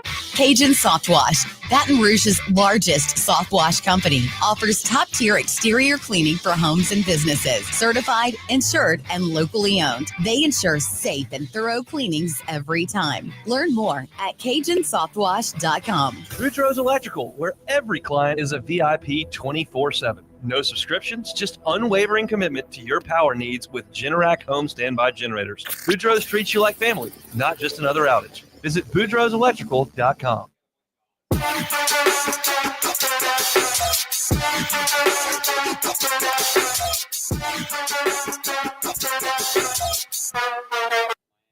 Jimmy, Charlie, and Troy. Three best buddies sitting around talking sports bets. Let's welcome in Troy Macker from Bet Rivers. Gobble, gobble, Troy. How you doing, buddy? I'm doing good. Thanks for having me on again. I'm surprised you're in such a good mood after that Commanders game yesterday. That had to take Troy. time off your life, huh? You know, I'm not it's tough because for 20 years I've expected this sort of calamitous football play. What I'm upset about is that they had to go mess around and play so well for 5 weeks that it drastically adjusted even my very pessimistic expectations. So I'm now thinking they're a playoff team. They're good enough to beat bad teams. They woodshed bad teams. So I wasn't so mad at the game result as it is like I didn't want to be invested in this team this year. I've been fine just watching the games and not being a super fan, and now they reeled me back in. Only the sucker punch me left and right, but the finish of that game was just bonkers. Like, I mean, underbettors have to be kicking themselves. In hindsight, the game, 10.5 was way too much. I should have known that from the jump, but just wackadoo. It was a bad football game that turned into the stupidest, dumbest football game I've ever watched. A couple of things. I took Washington yesterday, and I love high profile. And I don't think the Dallas-Houston game, the final score was indicative of the game. I thought it was a little closer than that. They had a little scoop and score late to put it off, but yep. Houston is kind of, they're trying to get to the finish line. That horse that ran two early fractions that had the big lead. I mean, they're trying to get there. And it's a good thing that the Colts and Anthony Richardson, okay, well, that's going to calm down as well. And they got that tiebreaker. But man, I mean, always, if you look really bad on Monday night, mean, you come back and you play with some pride. And if you look real too good, and I mean, Houston and Dallas, it was a poster child yesterday because there was no sweat in fading Houston yesterday. Even with Tennessee, Charlie, my hand is finally off the stove. Yeah, I wanted to congratulate you on I finally cashed in on the Titans. But also, Washington had no chance to cover in this game. No. And the one thing I wanted to see was Jaden Daniels, hitting a wall. Well, struggling against Pittsburgh and struggling against Philadelphia, where Jalen Carter dictates double teams, and you can get pressure with 4, and you can take away McLaren. Okay, but if he's struggling against the Cowboys defense with some injuries, Diggs out there, I'm concerned. The final box may mask it, but he's still struggling. It was tough for him, and so it reflects itself in the rookie of the year, of the year odds, because it is really close now between Daniels and Bo Nix. Yeah. I mean, Bo Nix a couple weeks ago was like 100 to 1, 50 to 1. I'm not sure how good the price is right now to jump on Bo Nix. Looking like plus 130. Yeah. If it was plus 350, I'd probably bite on that just because, Jaden Daniels is definitely hitting a wall. He's not throwing his receivers open as much as he was, but also the receivers aren't catching passes as much as they were. That's why I said, they played perfect football for 5 weeks. There were no drops. There were no penalties. They converted third downs. Their defense got off the field on third downs. There were no turnovers. Everything went with their running game was so good. And I think the running game, it not being anything the last few weeks with Brian Robinson Jr. being banged up has been the biggest issue, because that really sets the tone for the defense having to take a little bit off their pass rush and having to, try to step up and stop a bulldozer. Well, they don't have that.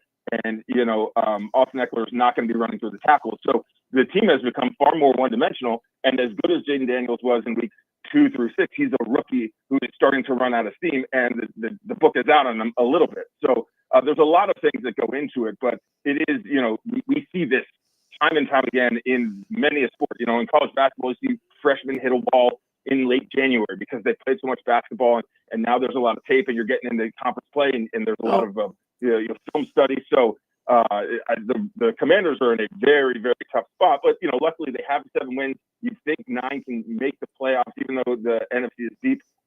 This is a really interesting time of year, to jump on to make the playoff markets or not to make the playoffs. I would even dabble with the Redskins or the Commanders not to make the playoffs. And the one I like is the Dolphins to potentially make the playoffs.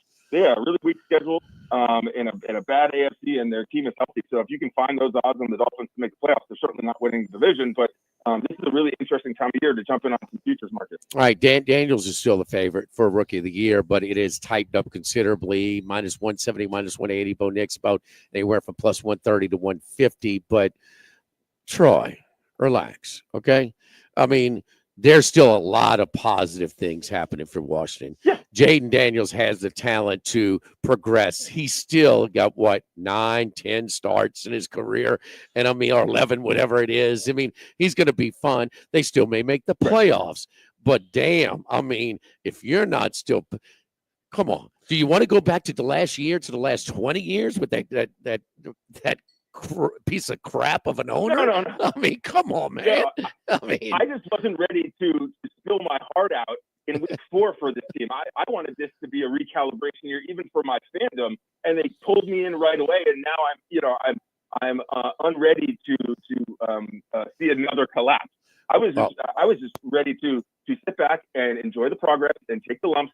And now I can't handle the lumps. Army Navy Indiana is reality. Okay. That's reality, but it's just they're moving in the right direction. The other thing is one of our favorite segments ever, Bad Beats, finally can get back on track. If they don't take about the under here, enough, Van Pelt, with, the Pittsburgh State, East Illinois Central, third quarter total. Yeah. That nobody's betting.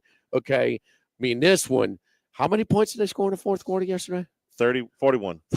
You know what it is, and you still have a hard time saying it, huh? I had to recalibrate. Hey, didn't we do this last year?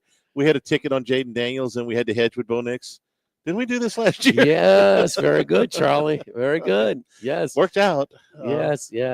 So, anyway, but you listen. Kind of in the Game of Thrones mode for Denver. Winter is coming.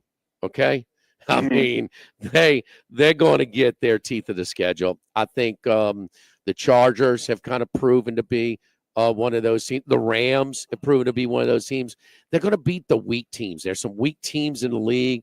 I'll be surprised if if tonight the Chargers can step up and beat a team like the Ravens. I'm going to go that. But you're talking about with the Denver. Listen, they are in trouble, right? And then Minshew on first down just throws it to the safety, like it was his intended receiver. They cashed it for a touchdown. Next thing you know, they're down, and then that's just too much for them to overcome. But this Broncos team, okay, enough of Atlanta, Las Vegas, Carolina, the Saints with the freshman team, the Raiders twice, the Jets. No, they're getting ready to take on the Chargers, Cincinnati, and Kansas City to close out the year. So, and Cleveland and Indianapolis aren't exactly total pushovers. So, I think Denver will get in the playoffs, but they just kind of, and it's doing a nice job with Nix, and Peyton is showing much more patience with his pick instead of the guy he inherited. You think he's showing the same patience with Bo Nix and Russell Wilson, Charlie? A ton more, and they're where they're supposed to be. Yes. They got better from the first half of his first year to the second half. They're better in year 2 than they were in year 1. He's got his guys in place. Sean Payton's on schedule. They're not supposed to be winning that division. 5.5 win total. Yeah, no, he's on schedule. Yeah. Troy, what was the carnage? What was the let's start in reverse order. Sunday. With these lopsided matchups, did they come with Kansas City action again and fell short? Yeah. 80% of the tickets were on Chiefs to cover. 73% of the money was on Chiefs to cover. Another interesting one. Lots of people actually had a Titans Cowboys money line parlay that was 20-1, so that was nice. But with the Chiefs, the Texans, the Commanders, in the case of the Texans and Commanders losing outright, but the Chiefs as well. While there were some winners, Dolphins -7 was 79% of the money and 77% of the tickets. Buccaneers to cover 76% of the money, 80% of the tickets. Lions obviously was in there as well. So there were some big wins, but the Chiefs definitely was the big loser on the spread. And when looking at the final tallies, it was those heavily wagered on games that I talked about, the Vikings game, the Lions game, and the Chiefs game, really impacted the public in trying to pick up a win against the sportsbook. There were a lot of games that resulted in mid-6-figure losses for the public. I was with a friend yesterday at the sportsbook here locally, and he had a money line parlay, Charlie. Kennesaw State, Max, what were they underdog yesterday? Like 12, Kennesaw State in that game at home against Rutgers, 14.5 or something. So big money. That hit. It was another team, and then the Bears. Oh. So the cash out was offered. I think that I'm geared this way. I could find a little bit more value in maybe in-game hedging, maybe taking Minnesota. Minnesota, when they flipped the coin, the Vikings lost the toss. They were plus 130. Plus 130 as the betting favorite. Wow. In that. One sack later, they were minus 85. You can't take that sack. You can't. Yes, take that well, sack. Caleb. Yes. You're right about that. And then Minnesota with their approach, they didn't even think about running. They were going tempo, and Darnold was throwing every time. And Jefferson, throw me the ball. But still, Troy, give us a little peek behind the curtain. What's the philosophy from the house's side, if as much as you can share with us, on the cash out options for these people? It's an easier thing to comprehend than trying to work the numbers and say, man, because we were going to take the plus 130. As soon as we got to the counter, it was minus 180 because of the sack. And keep in mind, you're behind the TV a minute or so. Yeah. But give us a peek behind if they're offering, and I would think that, it's basically the ultimate settlement, but I mean, you guys are offering it, so the house wants the public to take it to alleviate some of the liability. Yeah, that's the primary part of it is alleviating liability, and it does. There are some factors. Depends on if this is the last leg of a cash out. Certainly with some long money line parlays. With a couple heavy favorites still yet to play, that will adjust the odds. But from especially on the online side of things, a lot of that is automated. Simply because we don't have enough people to be at all the levers looking at all the tickets.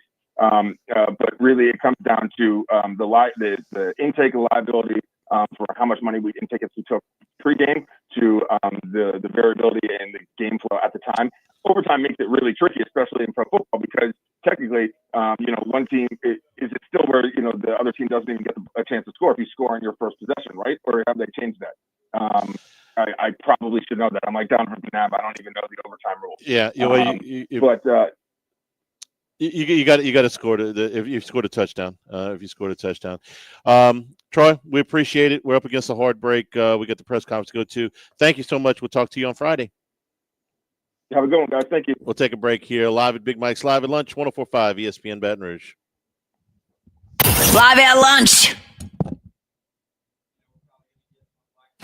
Get your Butterball Thanksgiving turkey free at Rouse's Markets. Buy a Hormel Cure 81 spiral sliced ham for just $2.99 a pound and get a Butterball Grade A frozen turkey up to 14 pounds for free. That's right. Buy a Hormel Cure 81 spiral sliced ham. Get a free Butterball Grade A frozen turkey for your Thanksgiving dinner. Limit one per customer with $25 in-store purchase. Visit Rouses.com for more details. Rouse's Markets, official supermarket of the Saints. Okay, let's talk turkey. Not that kind of turkey. Bayou Chrysler Dodge Jeep Ram can get you in a brand new 2025 Ram 1500 truck with $15,000 off MSRP. Bayou Chrysler Dodge Jeep Ram can get you in the newly designed 2025 Ram 1500 with $15,000 off. All new Bayou Automotive vehicles come with complimentary 7-year powertrain warranty. Shop BayouCDJR.com or visit us just off I-10 in LaPlace. If you need sales or service, the crew at Bayou Automotive is going to do right by you. Second Mercy 968 $10,000 discount, $4,000 national retail cash, $4,000 on APR retail cash. Have you been arrested or even issued a traffic ticket? Everyone makes mistakes. Hi, I'm Dana Brown from the law offices of O.C. Brown. If you find yourself in an unfortunate situation with the law, call us today and we can help you resolve your problem, whether it's just a traffic matter or something more serious. No criminal matter is too big or too small for us to aggressively and effectively represent you. Before making any decisions, call us at 225-343-1111 for your free consultation. You can also visit us at ocbrown.com. The law offices of O.C. Brown, your law firm for a lifetime. The Live at Lunch with Ott and Hanny Restaurant Club. Jolie Pearl Oyster Bar, downtown facing Town Square. At Jolie Pearl, we're pretty shucking good. Louisiana Lanyap on Perkins and Bluebonnet, winner of the most 225's Best of Awards. Snow Seafood and Steak for over 50 years on Airline, Highway, and Highway 74 in Gonzales. Dozy Place for hand-cut steaks on Government Street and Mid-City. Louis Cafe, a Baton Rouge landmark since 1941. Just outside the north gates of LSU. Finbom, sushi, burrito, poke, ramen at Burbank and Lee, and Phil's Oyster Bar since 1950 on Government Street and now in the South Downs Shopping Center.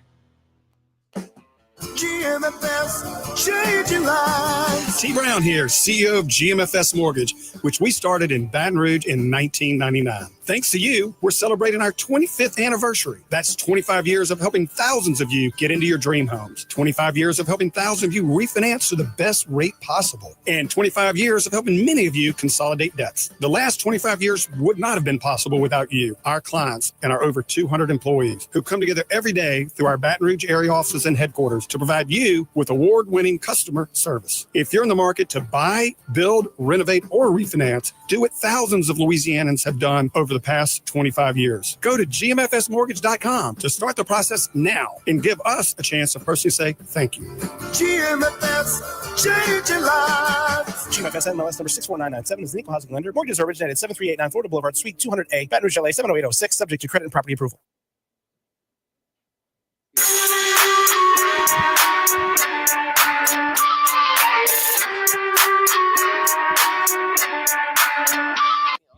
Live at Lunch with Ott and Hanny from Big Mike's Sports Bar and Grill in Denham Springs on 104.5 ESPN, Baton Rouge. couple of minutes away from seeing you to the Brian Kelly press conference here. Remind you at Big Mike's happy Thanksgiving this Thursday. The staff has a day off, but line dancing on Wednesday night, and Chris LeBlanc on Saturday after the game. The game will still be just about wrapping up at 9 o'clock. Chris LeBlanc on stage this weekend. And, of course, on Sunday, you come out, watch the Saints and the rest of the NFL with happy hour drink prices starting at 11 a.m. Last Brian Kelly press conference of the regular season. Jimmy, any thoughts about what the coach might say I just think, for the fans and for us, I mean, with Oklahoma's impressive win against Alabama, that crowd impacted the game, with a 5-5 team. That's not what they get excited about, Norman, Oklahoma. And man, welcome to the SEC. And all of a sudden that brings a little extra juice to Oklahoma's first visit to Tiger Stadium. I don't think there's any question.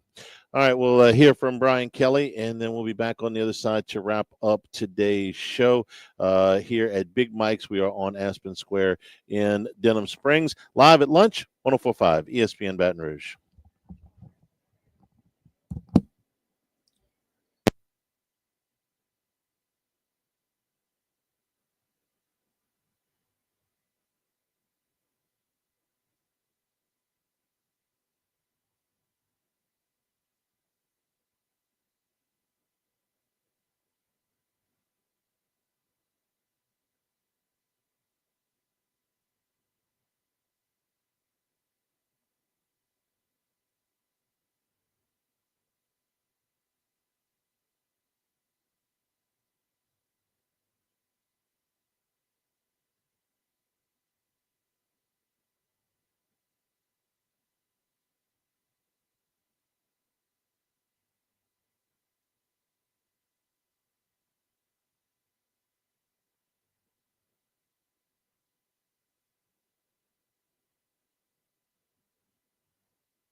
The Tigers finish out the regular season, hosting the Sooners for the first time as a member of the SEC on a Saturday night in Death Valley.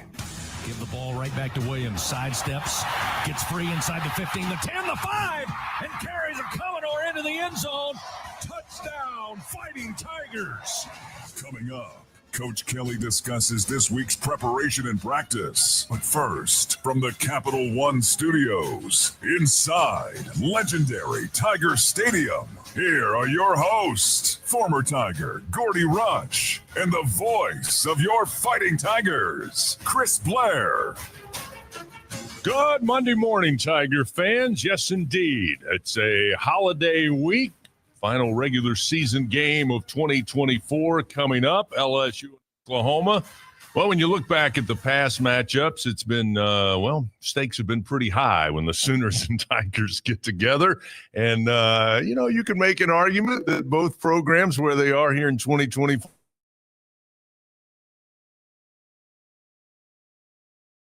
just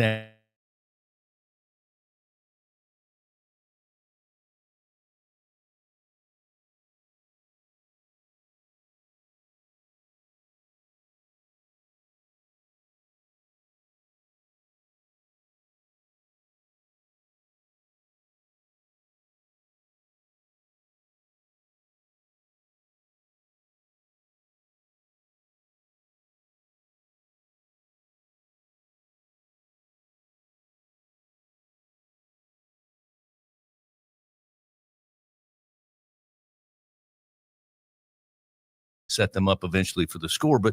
And I could be wrong. A lot of people probably disagree. It just never felt like after midway through the third quarter that the game was in question. I know it was because mistakes could have led to disaster, but it really felt like LSU, the way they played, the way they fought, the way they performed, they were going to win that game. Yeah, 100%. LSU was in control of that football game. I thought defensively they did an outstanding job after that first play of making an adjustment and really defending this triple option offense that Jerry Kill and Tim Beck had brought in from New Mexico State. Diego Pavia was as advertised. He was a competitor. He was fun to watch. And look, this Vanderbilt team had 51 new players from a year ago. What a job Clark Lee's done. They had lost to Texas by 3 points. It's Texas's best win year to date. They beat Alabama.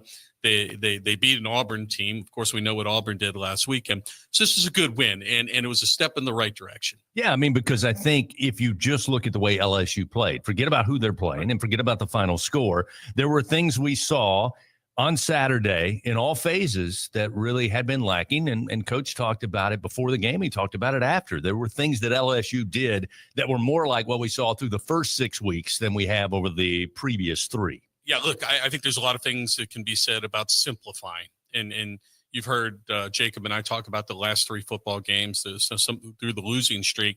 At times offensively, it was a little too much. It didn't flow. You didn't see the rhythm in offense. Saw the rhythm in offense. As Coach said, they simplified. They ran with less concepts. I thought Garrett got the ball back from the quarterback, from the center, much quicker.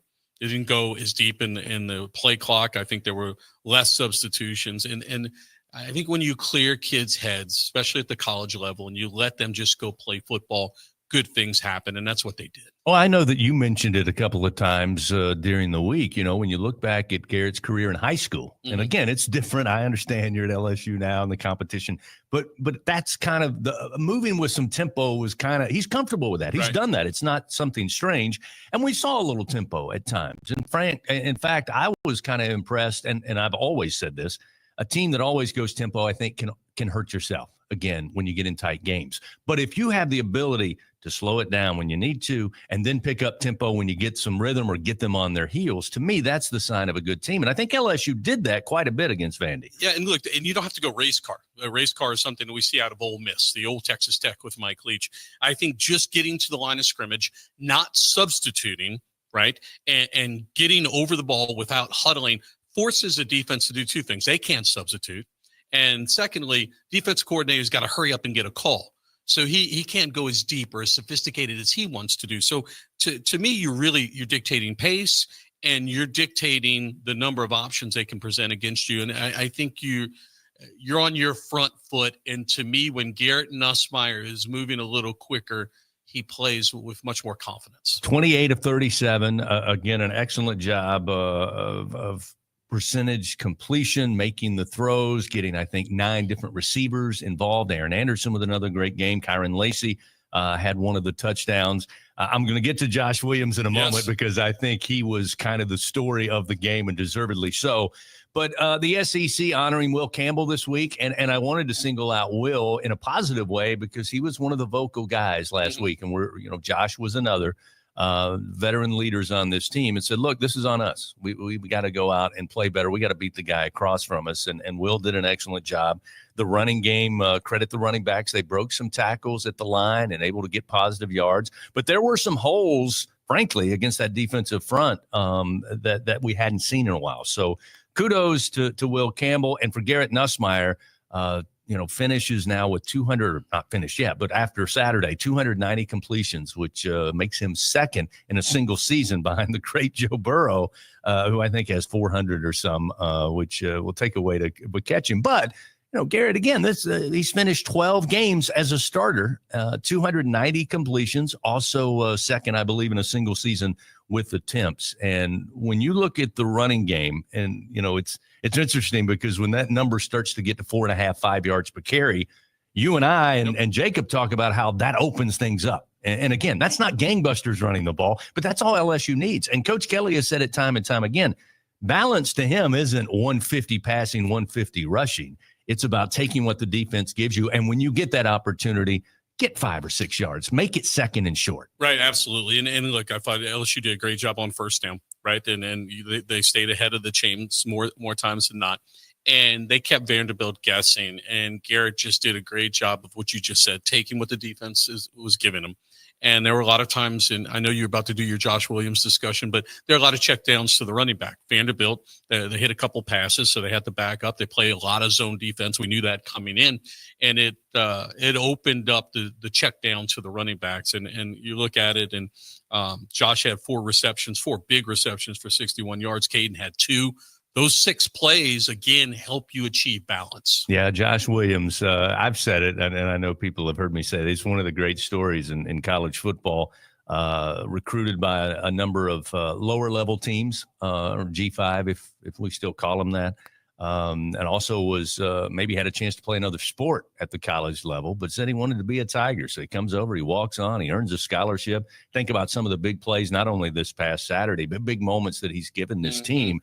And in this spot where your team is reeling, 3 straight losses, and you get a guy who, as Coach Kelly said after the game in his post game, not only talked the talk this week, but when the game started, he walked the walk, and I couldn't be happier for Josh. No, absolutely. And the intangibles for me is wondering how LSU was going to respond coming into Tiger Stadium. It wasn't going to be the type of atmosphere that Alabama and Ole Miss was.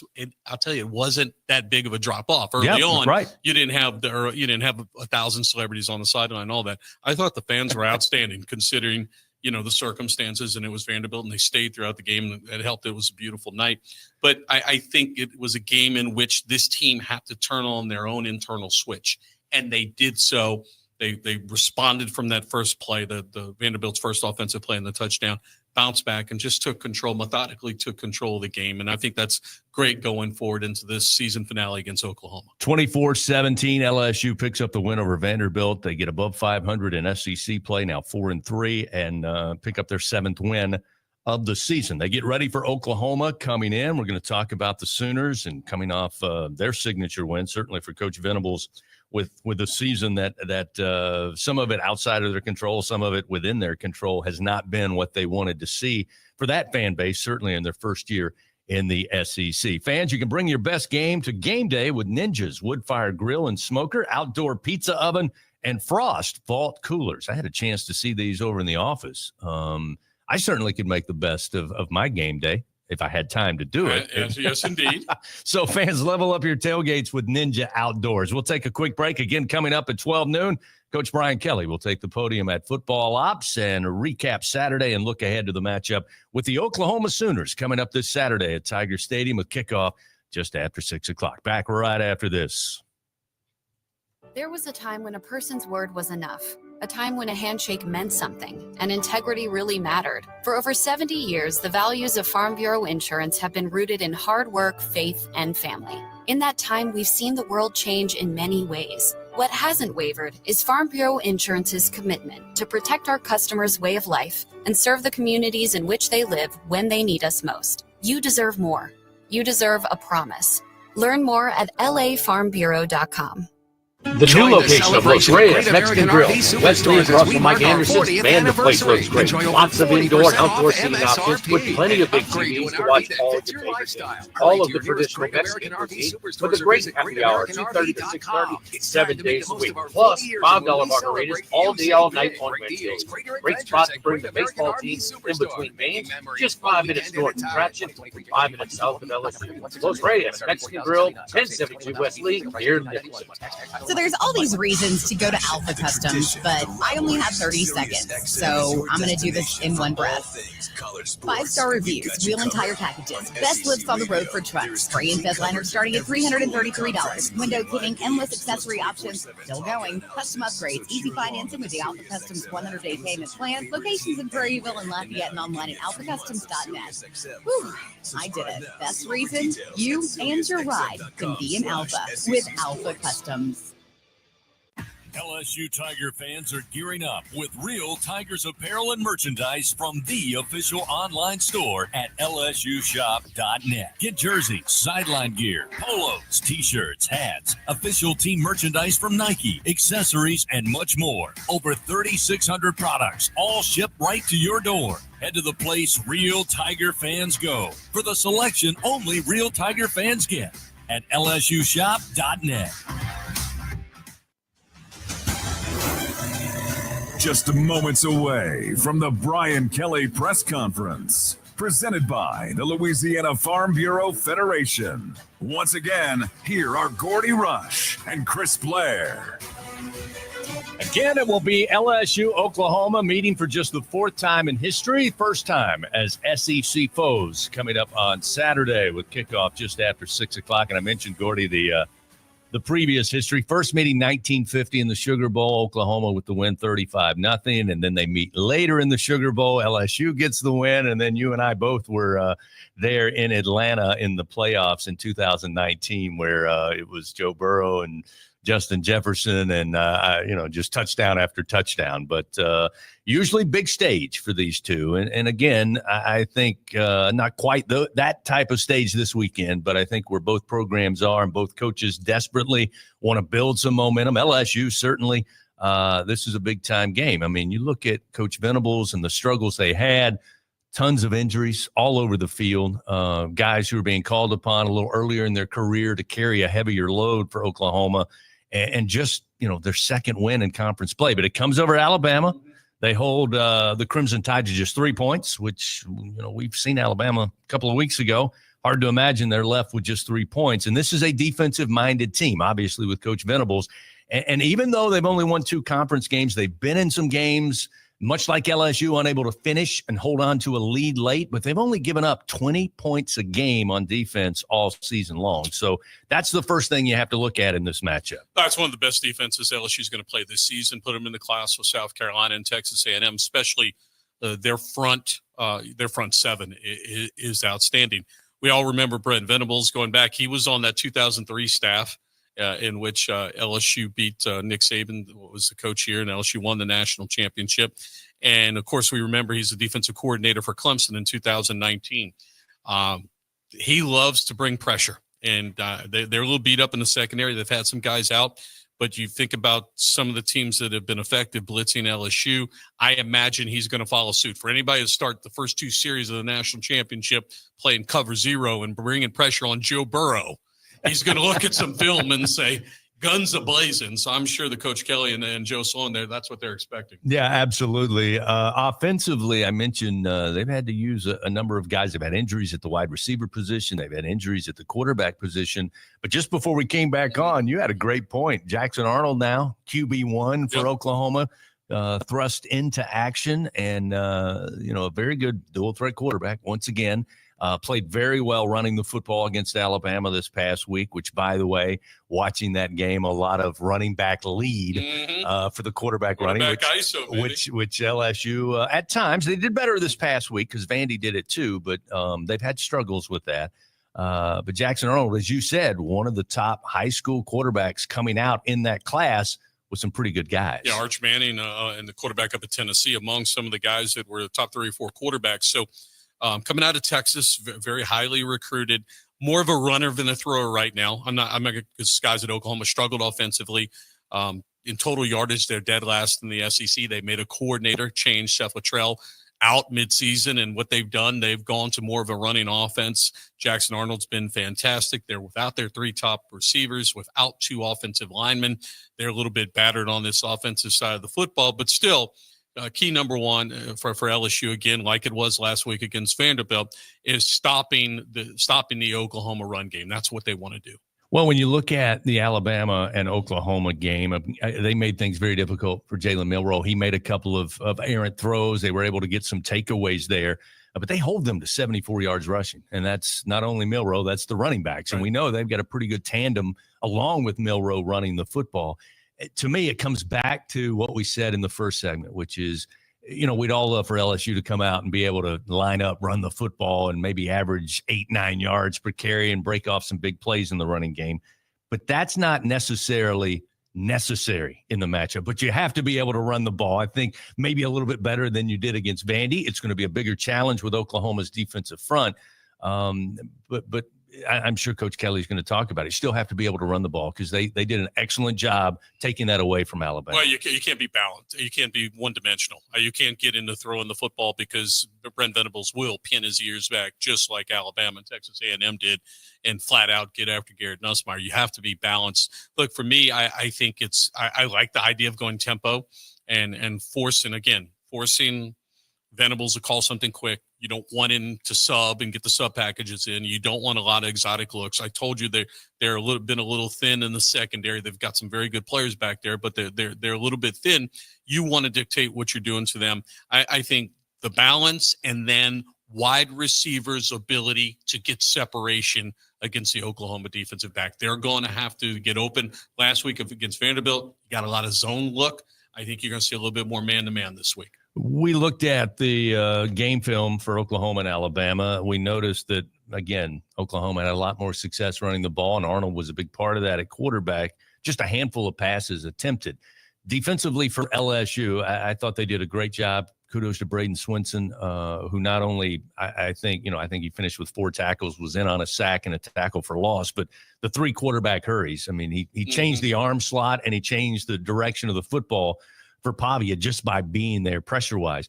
Your thoughts on the secondary for LSU? Obviously, there was a huge bust to start the game.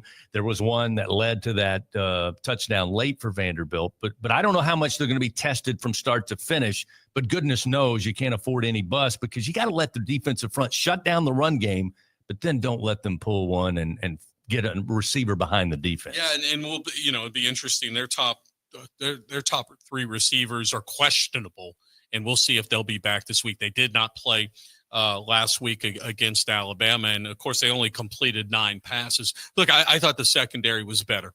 And again, the big thing is playing your responsibility, making sure that you're filling your gap, and the run slots are great because it can be triple option, and you got to account for the quarterback in this game.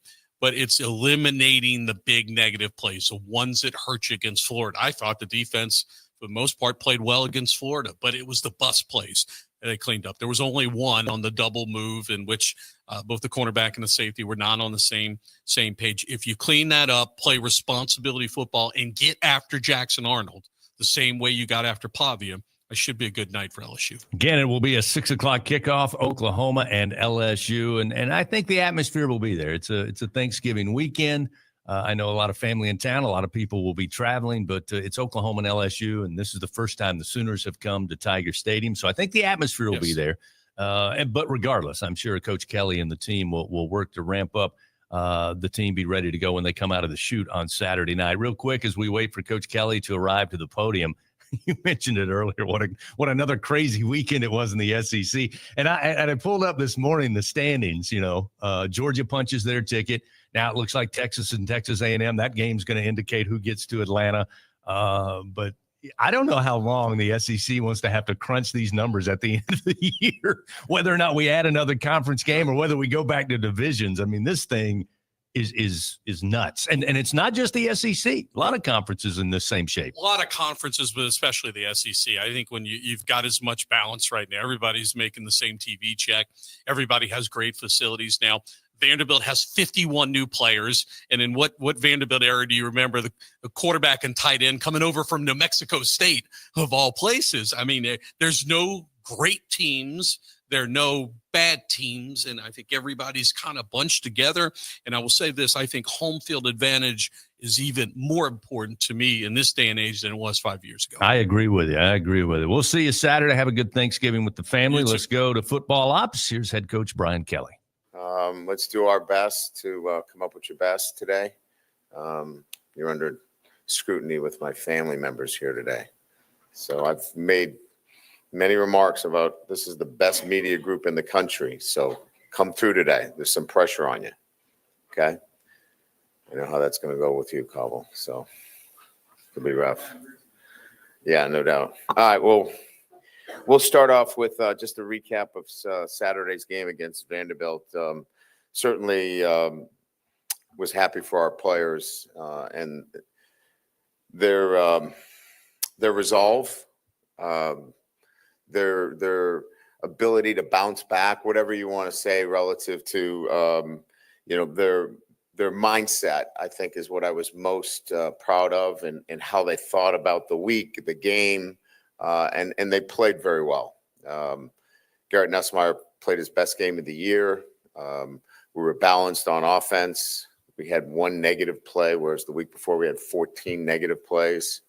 We were much more efficient on first down, which led to very favorable second down situations for us. So it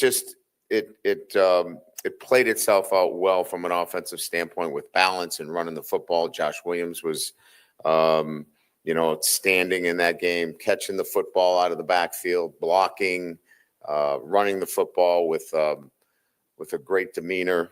Will Campbell was outstanding, played his best game individually on the offensive line. And we got other really good performances. I thought DJ Chester probably played his best game of the year. So all in all, from that perspective on the offense, and then defensively, we had one misfit on a run play where they were able to get an explosive play. And then, we had a chance to make a play on a pass down the field where, we were in cover 2. We just didn't make the play. So a couple of explosive plays, but really did a nice job controlling the flow of the game, limiting Pavia's production.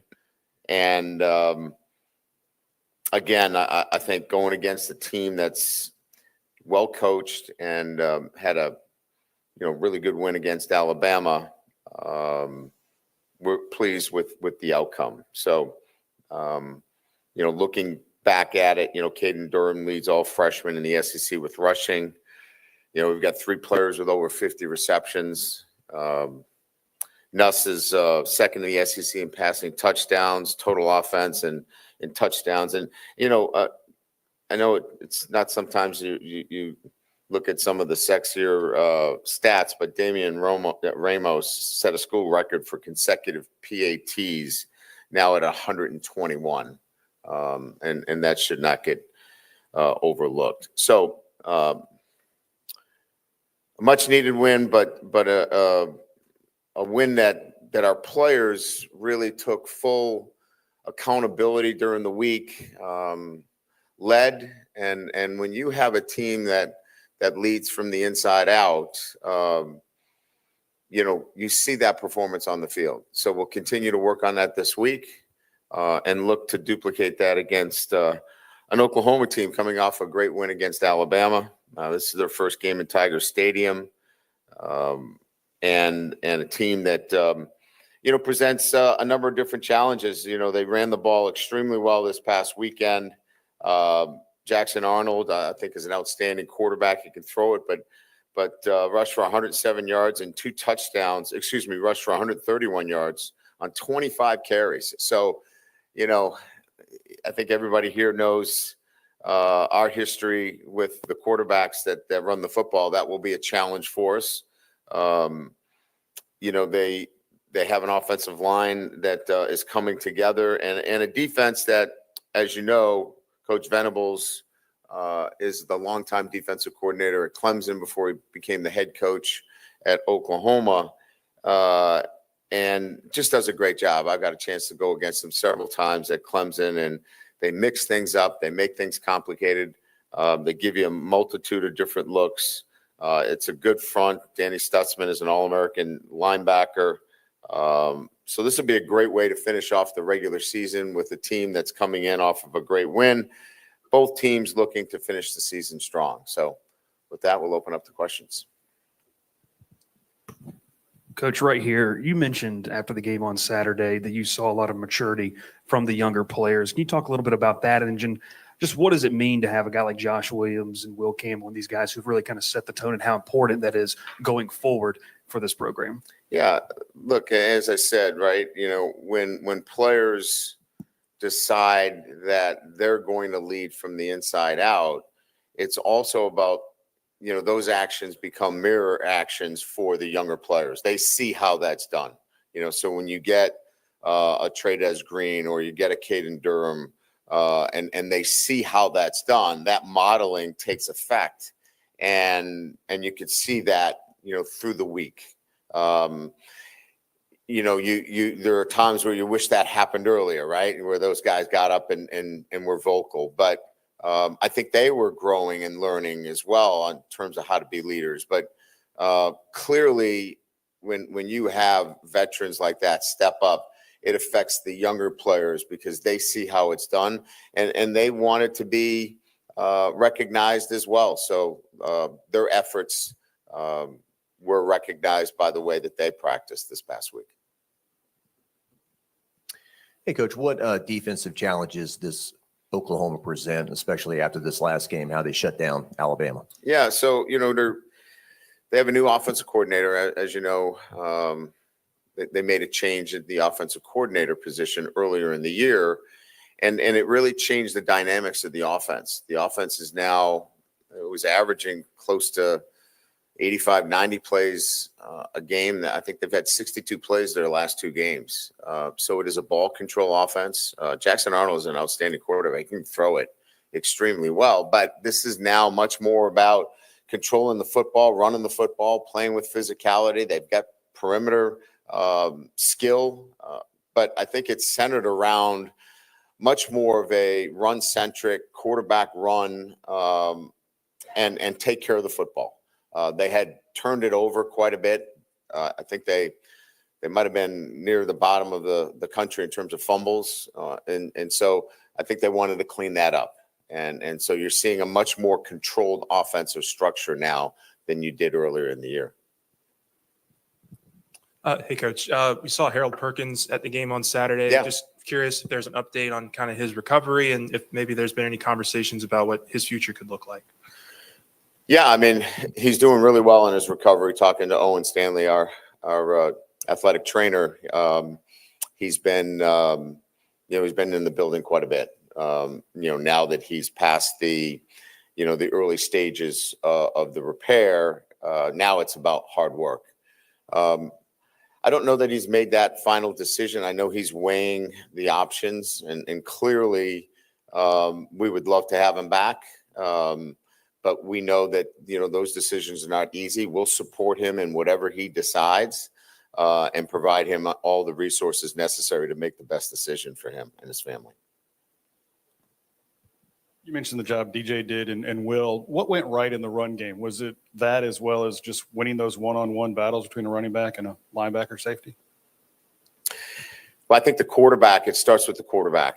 The ability to get us the favorable looks that gave the offensive line, the numbers, right? Where we could run combination blocks, where we could get leverage, where we could get some of the things necessary to have, a more consistent running game. And it starts with the quarterback, quite frankly. When you're in a one-back offense, you have to be able to do that. And I thought Garrett was outstanding. It was his best game by far. And look, you call a run play, the numbers aren't right, the ball goes out to an Aaron Anderson. He's going to make 2 or 3 people miss. That's really a run call. But the numbers weren't right. We're out on the perimeter. When they were right, we were able to run the football up into favorable numbers. And now those guys can effectively do the things that they're coached to do. Pull, gap, combination block, leverage. And we saw that on display in its best form against Vanderbilt. Hey, Coach, after the game, you said you only used a handful of coverages on defense, and you ran the same pass play a couple of times. What was the thinking early in the week about simplifying things maybe? I think it went with the whole theme of what the week was about, and that was players taking ownership and coaches putting our players in the best position to succeed. So we didn't have execution mistakes. And as I think we all know, sometimes in my career, I've always looked at, if there's a lot of mistakes, there might be too much information. You might be doing a little bit too much. So we simplified some things, felt like we put our players in a really good position to succeed. And sometimes what goes hand in hand with that is simplifying some things.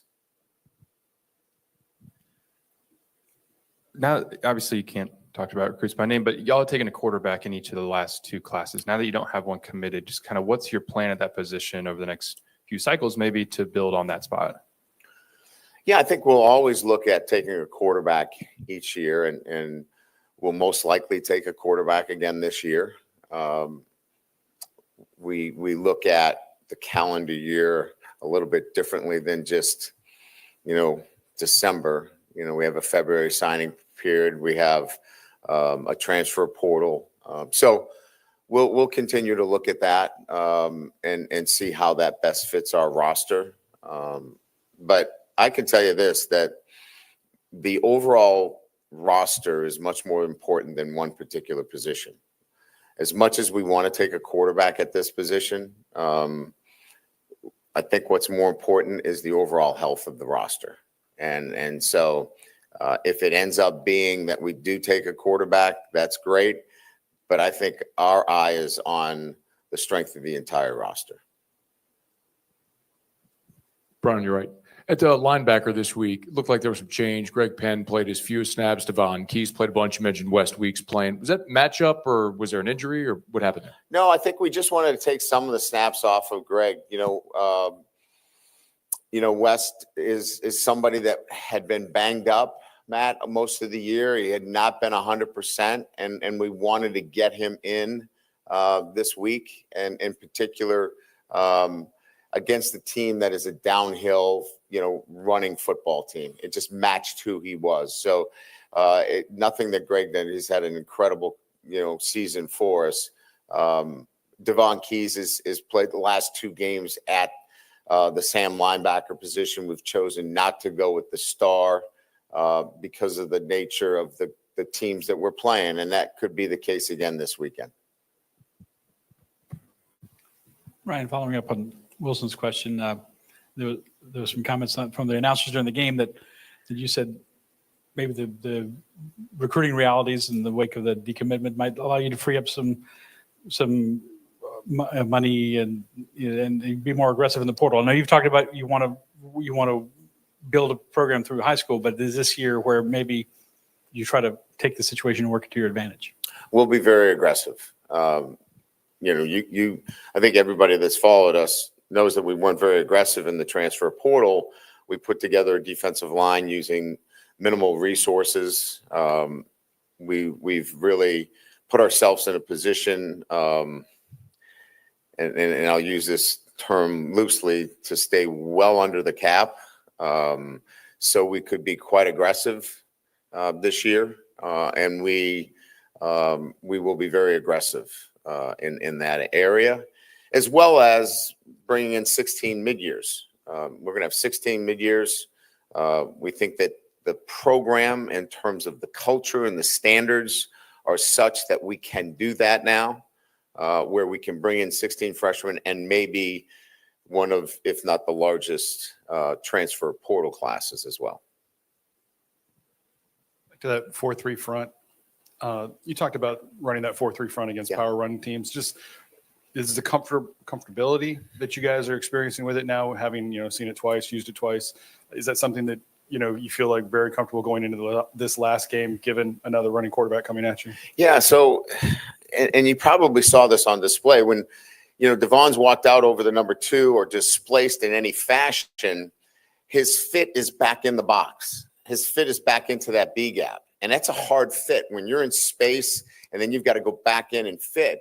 It's really a linebacker fit back into the box. And, when you play with a nickel and he's got to go back in there, or you play with a star and he's got to go back in there, that puts some pressure on your defensive structure. Now, the opposite of that is let's try to take advantage of that linebacker in space. Let's try to take advantage of him in the passing game. And we think Devon is very, very good in space and awareness.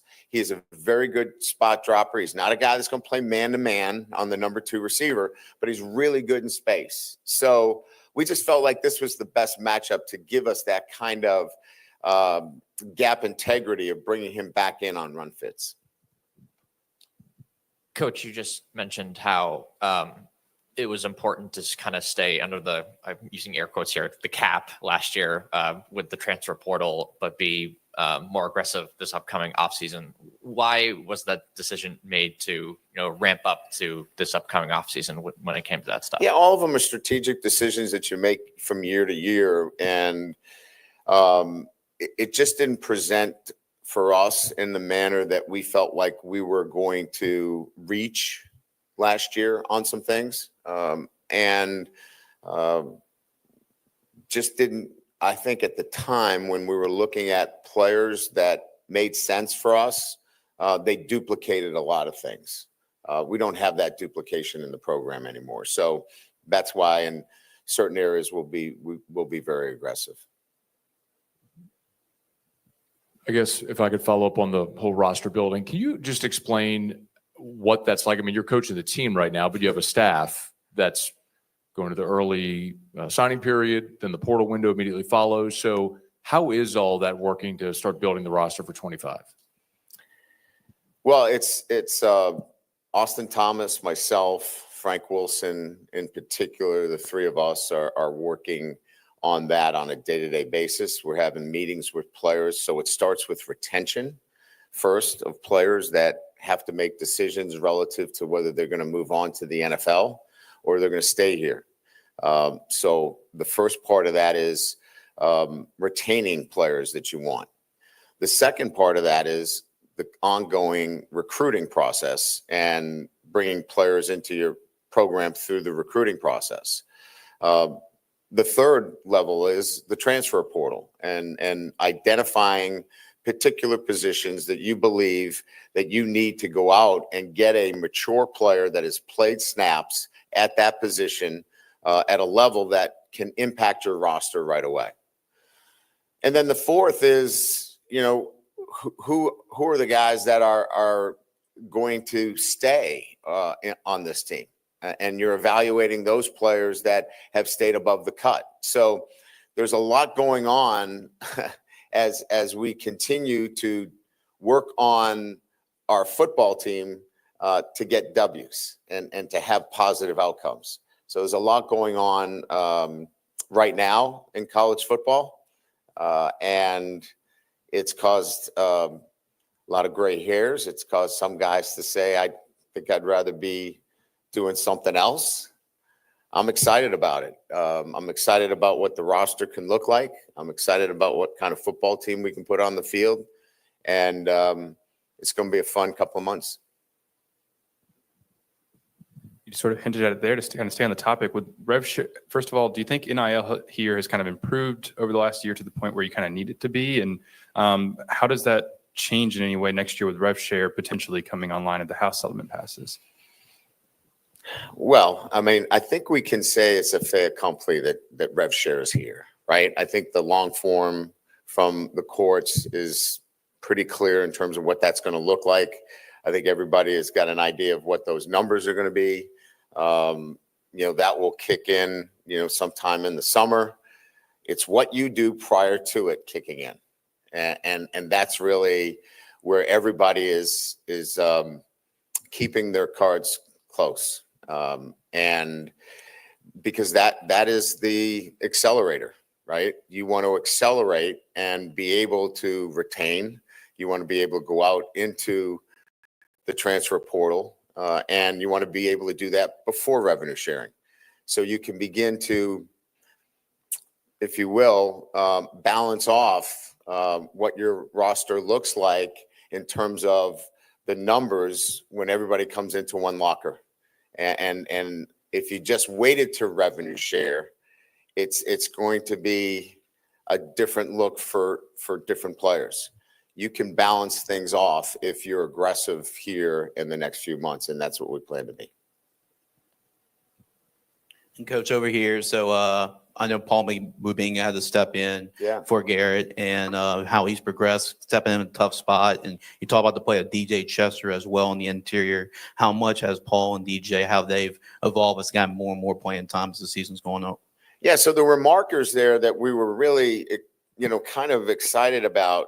Throughout the entire season, we're in a weight training program. And, we do, obviously, monthly, we're testing our players. And DJ, his numbers have continuously gone up through the season, his strike numbers. We felt like that was something that needed to happen, the strength numbers. And he's at a point now at the end of the season that he's gotten to what we feel like is the standard of what he needs to be minimally at that position. Now, the growth will have to happen in the offseason for him, but he's gotten stronger during the year. And that's now allowed him to handle a lot more of the one-on-ones. And he was able to do that this past weekend very well. Paul moves very well. It was changing his body type. It was getting him leaner. It was getting him physically stronger as well. But he's very smart. and he has the ability to move his feet, get up onto the second level, and do some things, quite well. And so we'll see how this all plays out in the offseason. But you've got a couple of guys there that are sending at those positions. Right back down here, Coach. The term CEO, head coach, has been used for guys like you and others across college football. How have you seen just this new influx of so many different things maybe change your role of being more hands-on? We obviously heard of in the play calling aspect, but also off the field as well. Where do you feel like you've adapted in that? Well, I get worried when I hear CEO, because then I think of an office and sitting in an office and having conference calls and meetings. Look, at the end of the day, you have to have relationships with your players. If you can't have those relationships with your players, then you can't get them to do some of the things that we had them doing last week. And so the head football coach today and in the SEC in particular, it's a head coach centric position, meaning contracts go through him, roster decisions go through him, decisions in terms of how you want to play offense, defense, and special teams, personnel, standards within your program culture. There's a lot going on there. But what you can't miss is you can't be in those meetings all day and sit in your office and miss the relationships with your players. If you do that, then you are a distant CEO, and you're probably not in this business very long. Just want your thoughts on the senior class you're going to honor this week. In particular, Josh Williams, who's earned 2 degrees, got like a 3.7 GPA, good player on the field. The example he set. Possibly be somebody in journalism, right? Could possibly sit with this esteemed group, right? No, I mean, I appreciate you bringing that up. I mean, we've got 21 that we're going to honor prior to the game. Zy Alexander has been a great addition, right? Coming in from Southeast Louisiana. Garrett Dallinger has been a stalwart for us. We all know about Kyron Lacey and what he's done. Greg Penn, we talked about. Miles Frazier, 3-year starter. Braden Swinson, what a year he's had, right? In terms of coming off the edge. Parrish Shand, I mean, Swiss Army knife for us. He's done a little bit of everything, kind of unsung. He's played end. He's played tackle. He's our personal protector on punt, running down the field. Invaluable to us. Gio Paez has come in and given us snap after snap, hasn't missed a snap. He has just been a workhorse. You talk about eating innings up. He's a guy that eats innings up for you. He's just been a workhorse for us. Savion Jones has just had a monster year. His pass rush has been great. So just and there's others here, but just those guys have meant so much and have just dedicated so much of their time to the program. I mean, I know, we had that 3-game losing streak, but, I reminded these guys, they've still won 11 of their last 15 games, and they've had an incredible night schedule where they've won 15 out of 16 games. They've done some great things, and really proud of what they've done, and it'll be a great tribute to them. So thank you.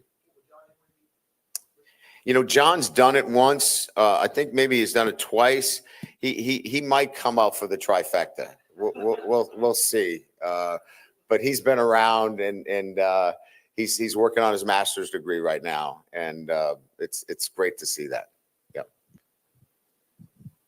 With a guy like CJ Daniels, how much has he been working through this year, and what effect has he had on your offense? Man, first of all, he's a great leader, and he's been a glue guy for us in terms of consistency every single day, playing through a more significant injury than maybe people realize. He's had a pre-existing condition, a heel injury that is almost a dislocation that I don't know how he does it. He practices, and we're careful with his practice during the week to get him to Saturdays.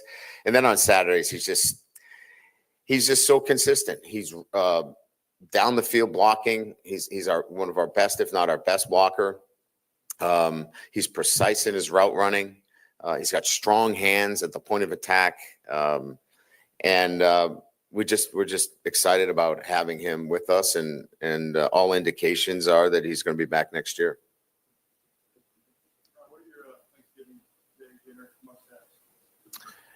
Must-haves. Well, I love the white meat turkey with the gravy. Mashed potatoes are a must.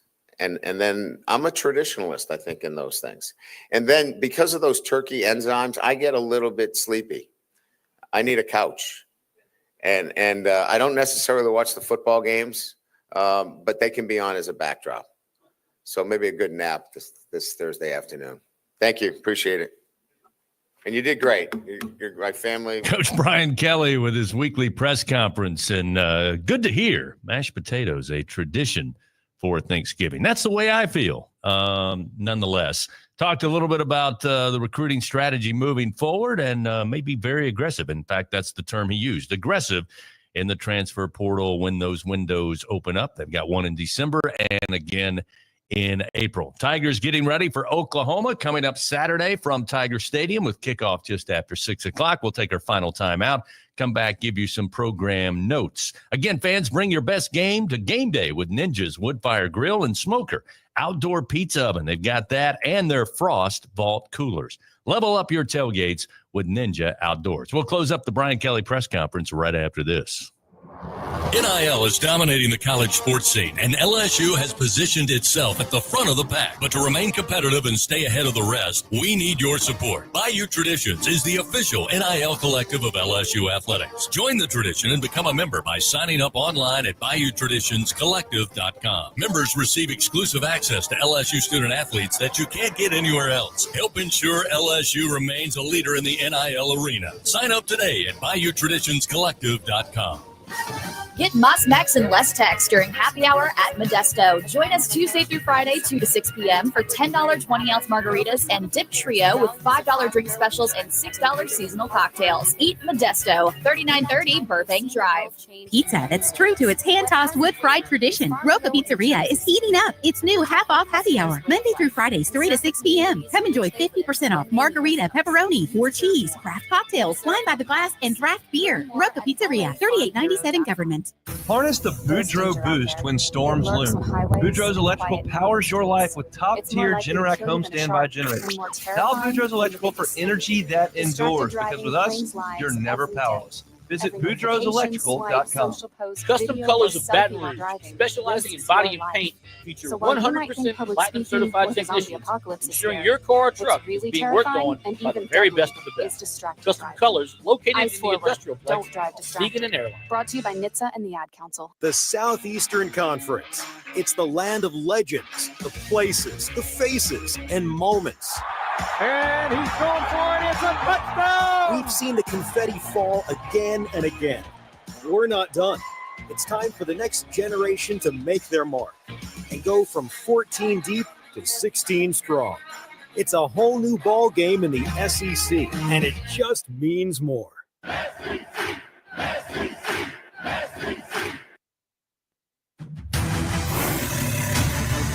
Wrapping up this week's Brian Kelly press conference, presented by the Louisiana Farm Bureau Federation, with some final thoughts and programming notes. Here again is Chris Blair.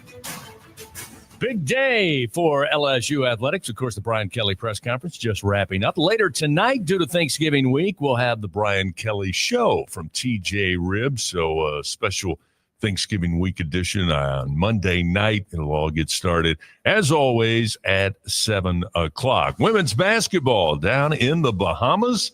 Just moments away from tip-off, they take on the Huskies of Washington in their first of 2 games there on the island. You can tune in on 107.3, Talk 107 here in Baton Rouge, and, of course, anywhere you are on the LSU Sports mobile app presented by BASF, streaming worldwide. Again, tipping off in just a few moments, LSU and Washington. Coming up this weekend after the Thanksgiving holiday, it'll be LSU and Oklahoma at Tiger Stadium. Kickoff just after 6 o'clock. Our broadcast day starts at 4 p.m. with LSU Game Day. It'll be Hunt Palmer, Marlon Favorite, Brandon Taylor setting the table. And then Gordy Rush and Jacob Hester will join me inside legendary Tiger Stadium. Sooners make their first trip to Death Valley, and LSU and Oklahoma once again will kick it off just after 6 o'clock. Hope you and yours have a very safe and happy Thanksgiving. Hope to see you at Tiger Stadium Saturday. Want to thank Gordy Rush for sitting in, and of course you for tuning in. This has been the Brian. Live at lunch with Ott and Hanny from Big Mike's Sports Bar and Grill in Denham Springs on 104.5 ESPN, Baton Rouge. And we return here at Big Mike's live at lunch. Brian Kelly press conference, final one of the regular season. So there were some interesting things in there about. I thought so too. Roster building. We can get to the game in a minute. We've talked about the game. One negative play as opposed to 14 against Florida. That's obviously a lot better. The challenge with Jackson Arnold as a running quarterback, how they've changed offensively since they changed offensive coordinators, going from in the 85, 90 snap a game range to the 65 to 70 snap range. It's cut down on their turnovers. It's allowed them to sort of control the tempo of the game a lot more. And obviously for LSU, that's been a huge problem this year. And that's what we mean. We throw so many terms around when we say complementary football. Yeah. Trying to, the best way to help your defense out is keep them off the field. So not trying to, cut down on the risk, cut down on it. It's something at the NFL level that a couple of early coaches, Sean Payton's doing at Denver, which he didn't do at New Orleans. I mean, just he has a different deal, and what Jim Harbaugh is doing, which we'll see tonight with the Chargers. Far more interesting was the things he talked about with roster building, at least to me.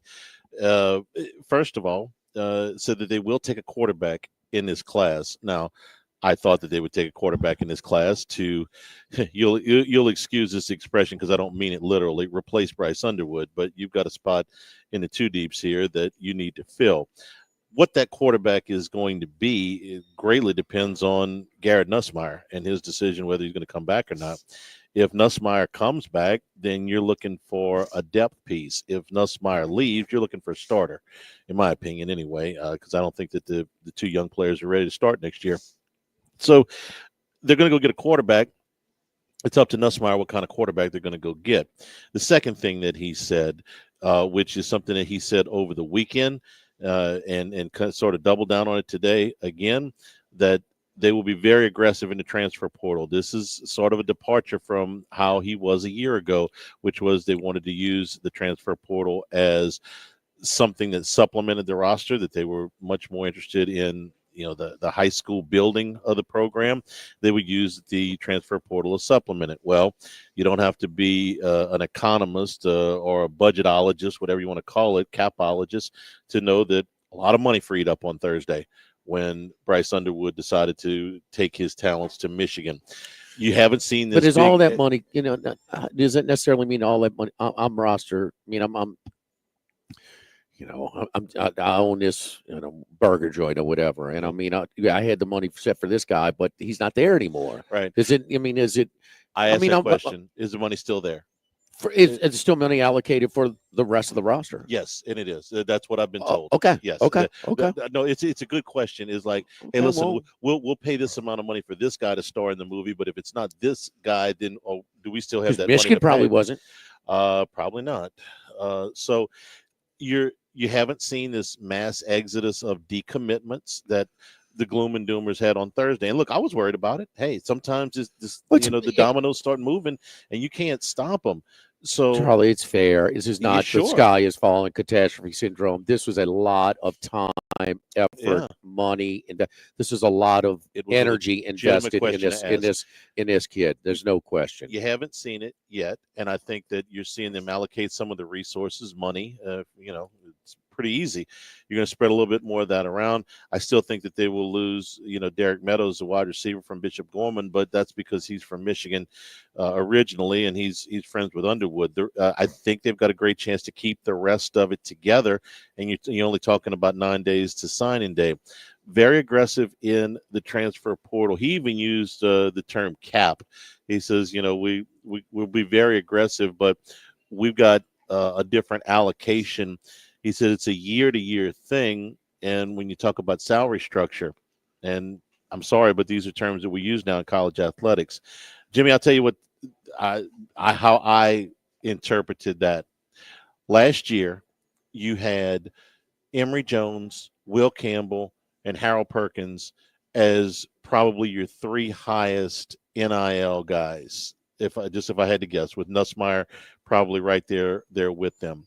If you had brought one or two of those defensive linemen in last year and put them above those guys, that would have been a problem. He backed away from that. They decided to go, a different route. Probably wishes that he would have had some of those linemen.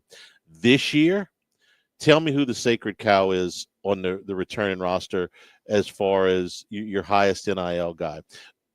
Nussmeier would be obvious, but let's say if Nussmeier didn't come back, who's your highest returning NIL guy?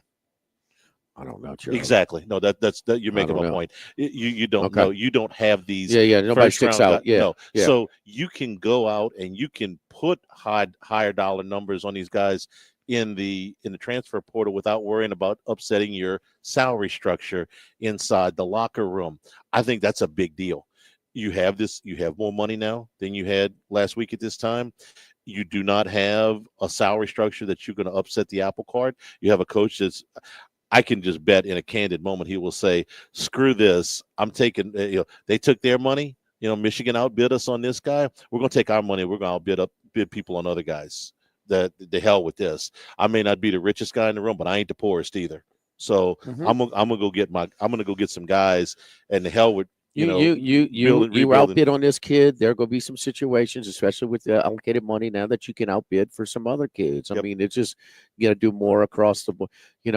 Kind of what Indiana did, maybe a little higher level.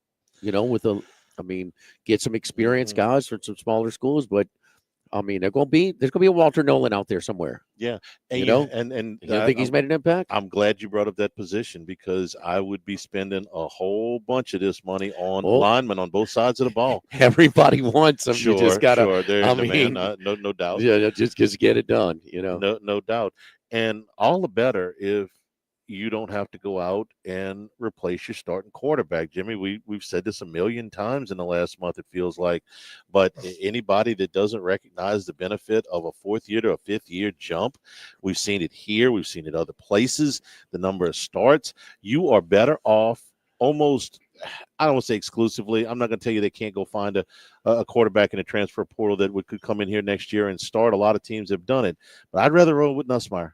And I understand that there's rushing components to that. He doesn't run the football, and he's some turnover. I would rather watch him. I got a lot of time invested in this kid. I got 4 years in my program. I got and he's committed. He stayed committed to you. He had plenty of offers, and he's going to have more offers this year. Not just going to the NFL. Sure, there's a lot of people that want him. Yeah. No, and Charlie, if say Underwood comes, who gives LSU the best chance to do something big next year? I'm glad I wrote it in last Monday's column, so I don't have to just say, oh, I said this. But you didn't want Bryce Underwood or any other young quarterback making their first start ever at Clemson, South Carolina. I mean, that's a hell of an ask to go out. And do you not want to lose the season opener for the sixth straight year? There may have been some packages in the red zone, or if you definitely say, hey, we're going to have this guy maybe if things go right. But no, Nussmeier gives you the best chance. He can run your off. I mean, and it's such a big use. If he takes the normal jump from first year starter to second year starter, it's a big deal. It is. You're going to have a guy that showed you some things at times, who's trying to feel his way out, that will be more polished. It'd be more, he'll be making those throws against Ole Miss and fourth down more regularly. Anticipating the throws, trusting his receivers. So Nussmeier coming back is a big deal. It's a big deal for your roster build. If he does that, it gives him their best chance to win at Clemson, to get off to a good start. You don't want to start 0-1 for the sixth straight year. I mean, I'm sorry, but that first game is a big one. It's a tone setter. We've watched it the last 4-5 years now. Go in the other direction. So I thought that was a big deal. He's talking about, listen, anytime anybody's asked me, well, what about next year? What about next year? Man, I can't tell you about next year. I don't know what the roster looks like, but I know that the head coach is deeply invested and has a shopping list to go between now and the end of the transfer portal period. So I thought that was really. I thought the big picture caught my attention. Yeah. Kelly had to say, and that is He mentioned, this is the new way of doing it. He mentioned this. I'm glad he mentioned that because you have to. That's how you have to approach it. Mm-hmm. And he mentioned some coaches, gave up, said, "Man, I don't want to do this anymore." When they asked about CEO and things like that. Well, we know about obviously Nick Saban. Part of it might have been a multitude of reasons, but he sure told us after, no, man, I was tired of that. Chip Kelly, from head coach. I just want to be, you don't go backwards. I mean, you don't take a backward step. Well, it's obvious. I just want to coach offenses. I'm tired of dealing with all this other stuff. Let Ryan Day deal with all that. And my point is, he didn't sound like a guy who was contemplating retirement or a veteran coach, who he certainly is, about not adapting. He sounded like a guy who is kind of excited about excited about the modern day competition of roster building, the new set of rules that we're all trying to grasp, wrap our head around. And that to me has got to be, I don't know, that gives me look, I've been as critical as roster building as anything. Okay. And I think that's the biggest dip. I mean, if you want to say why LSU is it's just a notch below, it's been the roster. I mean, Daniels carried you last year. I mean, it's the two receivers too, but yeah, the whole thing. Sure. Yeah, the whole thing.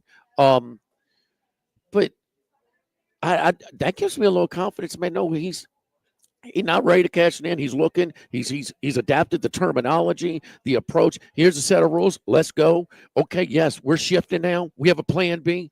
When Underwood goes down, nope, we got a plan B. Yep, money allocated. We're going to be more transfer portal heavy, certainly at the position.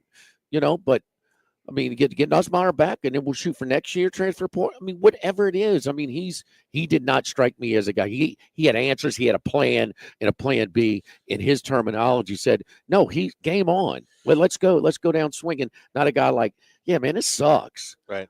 Because there's another guy who's been a pretty damn successful coach that's basically told you that out of Clemson. Dabo, yeah. Okay, you didn't want to hear that today. And you didn't. You heard exactly the opposite. He's had a lot of time since Thursday to think about this. Something else. Let me see if you interpreted this the same way I did. The revenue sharing that comes into place next year. He said, well, we got, the courts have got to sort out the rest of this, but we pretty much got our numbers in line. Well, those numbers are somewhere around $21 million, give or take $1 million. Scott Woodward told me in the interview at the beginning of the season before we did the USC game, the football allocation for that is probably somewhere around 75%. So somewhere in the area of $15 million, okay, to allocate to the roster. What he said today was, so I knew all of that. What he said today was, we have to kind of make our allocations and not balance it out. Well, in my head, if it was a revenue share, it would be revenue shared equally. I got to get a clarification on this, that you had it'll be 105, I think, scholarship athletes next season, divided by however much the revenue share was. I thought the revenue share would be equal. Well, if I heard him right, doesn't have to be. So the offensive lineman that plays left tackle or the star wide receiver gets more than the backup defensive back. If that's the case, then you can really do something, because then you'll really have a cap to organize. LSU's cost of student living is higher than most. Okay, that's the amount of dollars that they receive every month. So if you are allocating a full revenue share to the max, which I believe LSU will be, not everybody's doing that. This is not NIL money, but this is money. This is player money. This is roster building money. People often use the term NIL when they're talking player money, when they're playing. Yeah. And so next year, this revenue share is a new thing, and LSU is at the top of this. Okay, but this, unlike NIL, does have a cap. When you say on top of this, you mean saying like they've got a plan, they've got to put things in place, not necessarily they're at the top. They're going to have the most. They're going to have the Yankees payroll or the Mets payroll and things like that. But Charlie Ness, it's another example at they're being proactive and not reactive. They're prepared and they have a plan, and they're going to. And he used the word, we'll balance it once we get that number. Yeah. But they have another example that and go give it a shot, man. And I mean, I'm sorry. I mean, there's been some reports like, I don't know, man. I don't know if he's into it. And you've heard the reports, man. It's a little harder than he thought. I mean, he probably said, oh man, God, Ogeron won a title down there. Miles won it. I can go deal with that. Well, those guys did some things along the way as well. But my point is, it doesn't sound like a guy that's contemplating, man, let's just settle on this thing and I'll move on. And the last month, he's been exposed to the rough side of this job. Because yes. And man, give me hit, because he can't be half committed and get it done. You got to be all in. No, and I've got a little confidence that a reassurance that whether he fails or not or succeeds, you're going to get his best. And that's all we ask. I mean, because there's been some times. That's all you can ask. There's been some times it's been a little lazy, in my opinion. We're brought to you by Home Bank, Louisiana based since 1908. Check out the great CD rates right now that you can take advantage of. And it's local bankers ready to help you with your business and personal financial goals.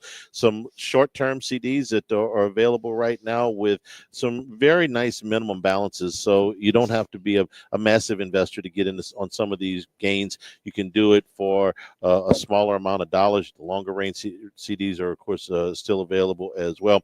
Stop by and talk to one of the local bankers at any Baton Rouge location. Corporate, Sherwood Forest, Longform Village, and Bluebonnet. You can also find Home Bank locations in Acadiana, New Orleans, the North Shore, Natchez, and Houston, or visit home24bank.com for more information. Home Bank, member FDIC.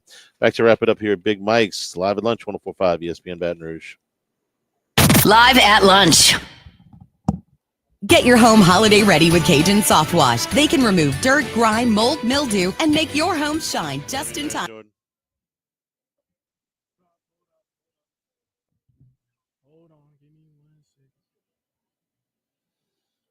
It's rolling. This is Charles Hanagriff. Join us for the Tuesday edition of Live at Lunch. We're at Doe's Eat Place on Government Street in Mid-City. Andy Isco joins us from Las Vegas, and we do first class, second class, no class. Live at Lunch from Doe's, 11 a.m. Tuesday on 104.5 ESPN Baton Rouge. So a great spot to host your fantasy football draft with the commissioner getting a gift card when you schedule in advance. Make sure Pluckers is part of your game day plans every game day all season long. Pluckers, if you don't like our wings, we'll give you the bird. This November, drive in style with the Queen Casino's Mercedes giveaway. One lucky winner will drive away in a brand new Mercedes valued at $85,000. Enter now through November 29th. You could be driving away in luxury. Get all the details at thequeenbr.com. Must be 21. Gambling problem? Call 1-877-7770-STOP. Attention, vehicle owners. Before you trade your transportation, let K&M Automotive give your vehicle a new lease on life with a remanufactured product from Jasper Engines and Transmissions. A Jasper remanufactured engine, transmission, or differential will extend your vehicle's life, giving you the extra cash to do the things you really enjoy. And Jasper offers a 3-year, 100,000-mile nationwide parts and labor warranty. K&M Automotive, 636-2875. That's K&M Automotive, Segan near Perkins. It was just before Christmas with so much dismay. The holidays approaching, no time to delay. With parties to plan and gifts to acquire, it seems that this year it'll come down to the wire. Then you're reminded as you lie in your bed with visions of Rufino's dancing in your head. Even Santa himself, with a wink and a grin, knew of a special where everyone wins. For on Black Friday and Cyber Monday too, Rufino's has a deal that's perfect just for you. Spend $100 on gift cards for those you hold dear and receive a $50 bonus to bring added cheer. So whether it's catering, gift cards, or the perfect place to meet, Rufino's is the place where you'll always find a seat. And as Santa would say as he soared through the night, join me at Rufino's and let's celebrate life. To purchase your gift cards, visit shopruffinos.com. Rufino's, where Louisiana comes to celebrate the holidays. The holidays are here at the Home Depot. If you're working on getting ready for company, a lot of company, make sure you're ready with Black Friday savings. Get up to 40% off select appliances, plus up to an extra $1,000 off select kitchen appliances. Upgrade your kitchen with top brands like GE Profile and get sleek cutting-edge appliances to make sure you've got hosting handled. Yeah, you do. Get Black Friday savings now with free delivery and financing on select appliances this holiday. Home Depot. Offer valid November 6th through December 4th. U.S. only. See store online for details. This holiday season, Straight Talk Wireless is letting you say yes a lot more with real unlimited data. Yes to sharing pics of the ugliest holiday sweaters. Yes to checking weather on the go for surprise sledding trips. And with a free phone at sign up, let the yes-tivities begin. No way! Yes way. Straight Talk, real unlimited data. Available at Walmart or straighttalk.com. Offer valid through 1/5/25 while supplies last at participating stores. Taxes and fees apply. Requires in-store activation on select single line plans. Limit of 2 phones per customer. For network management practices, visit straighttalk.com.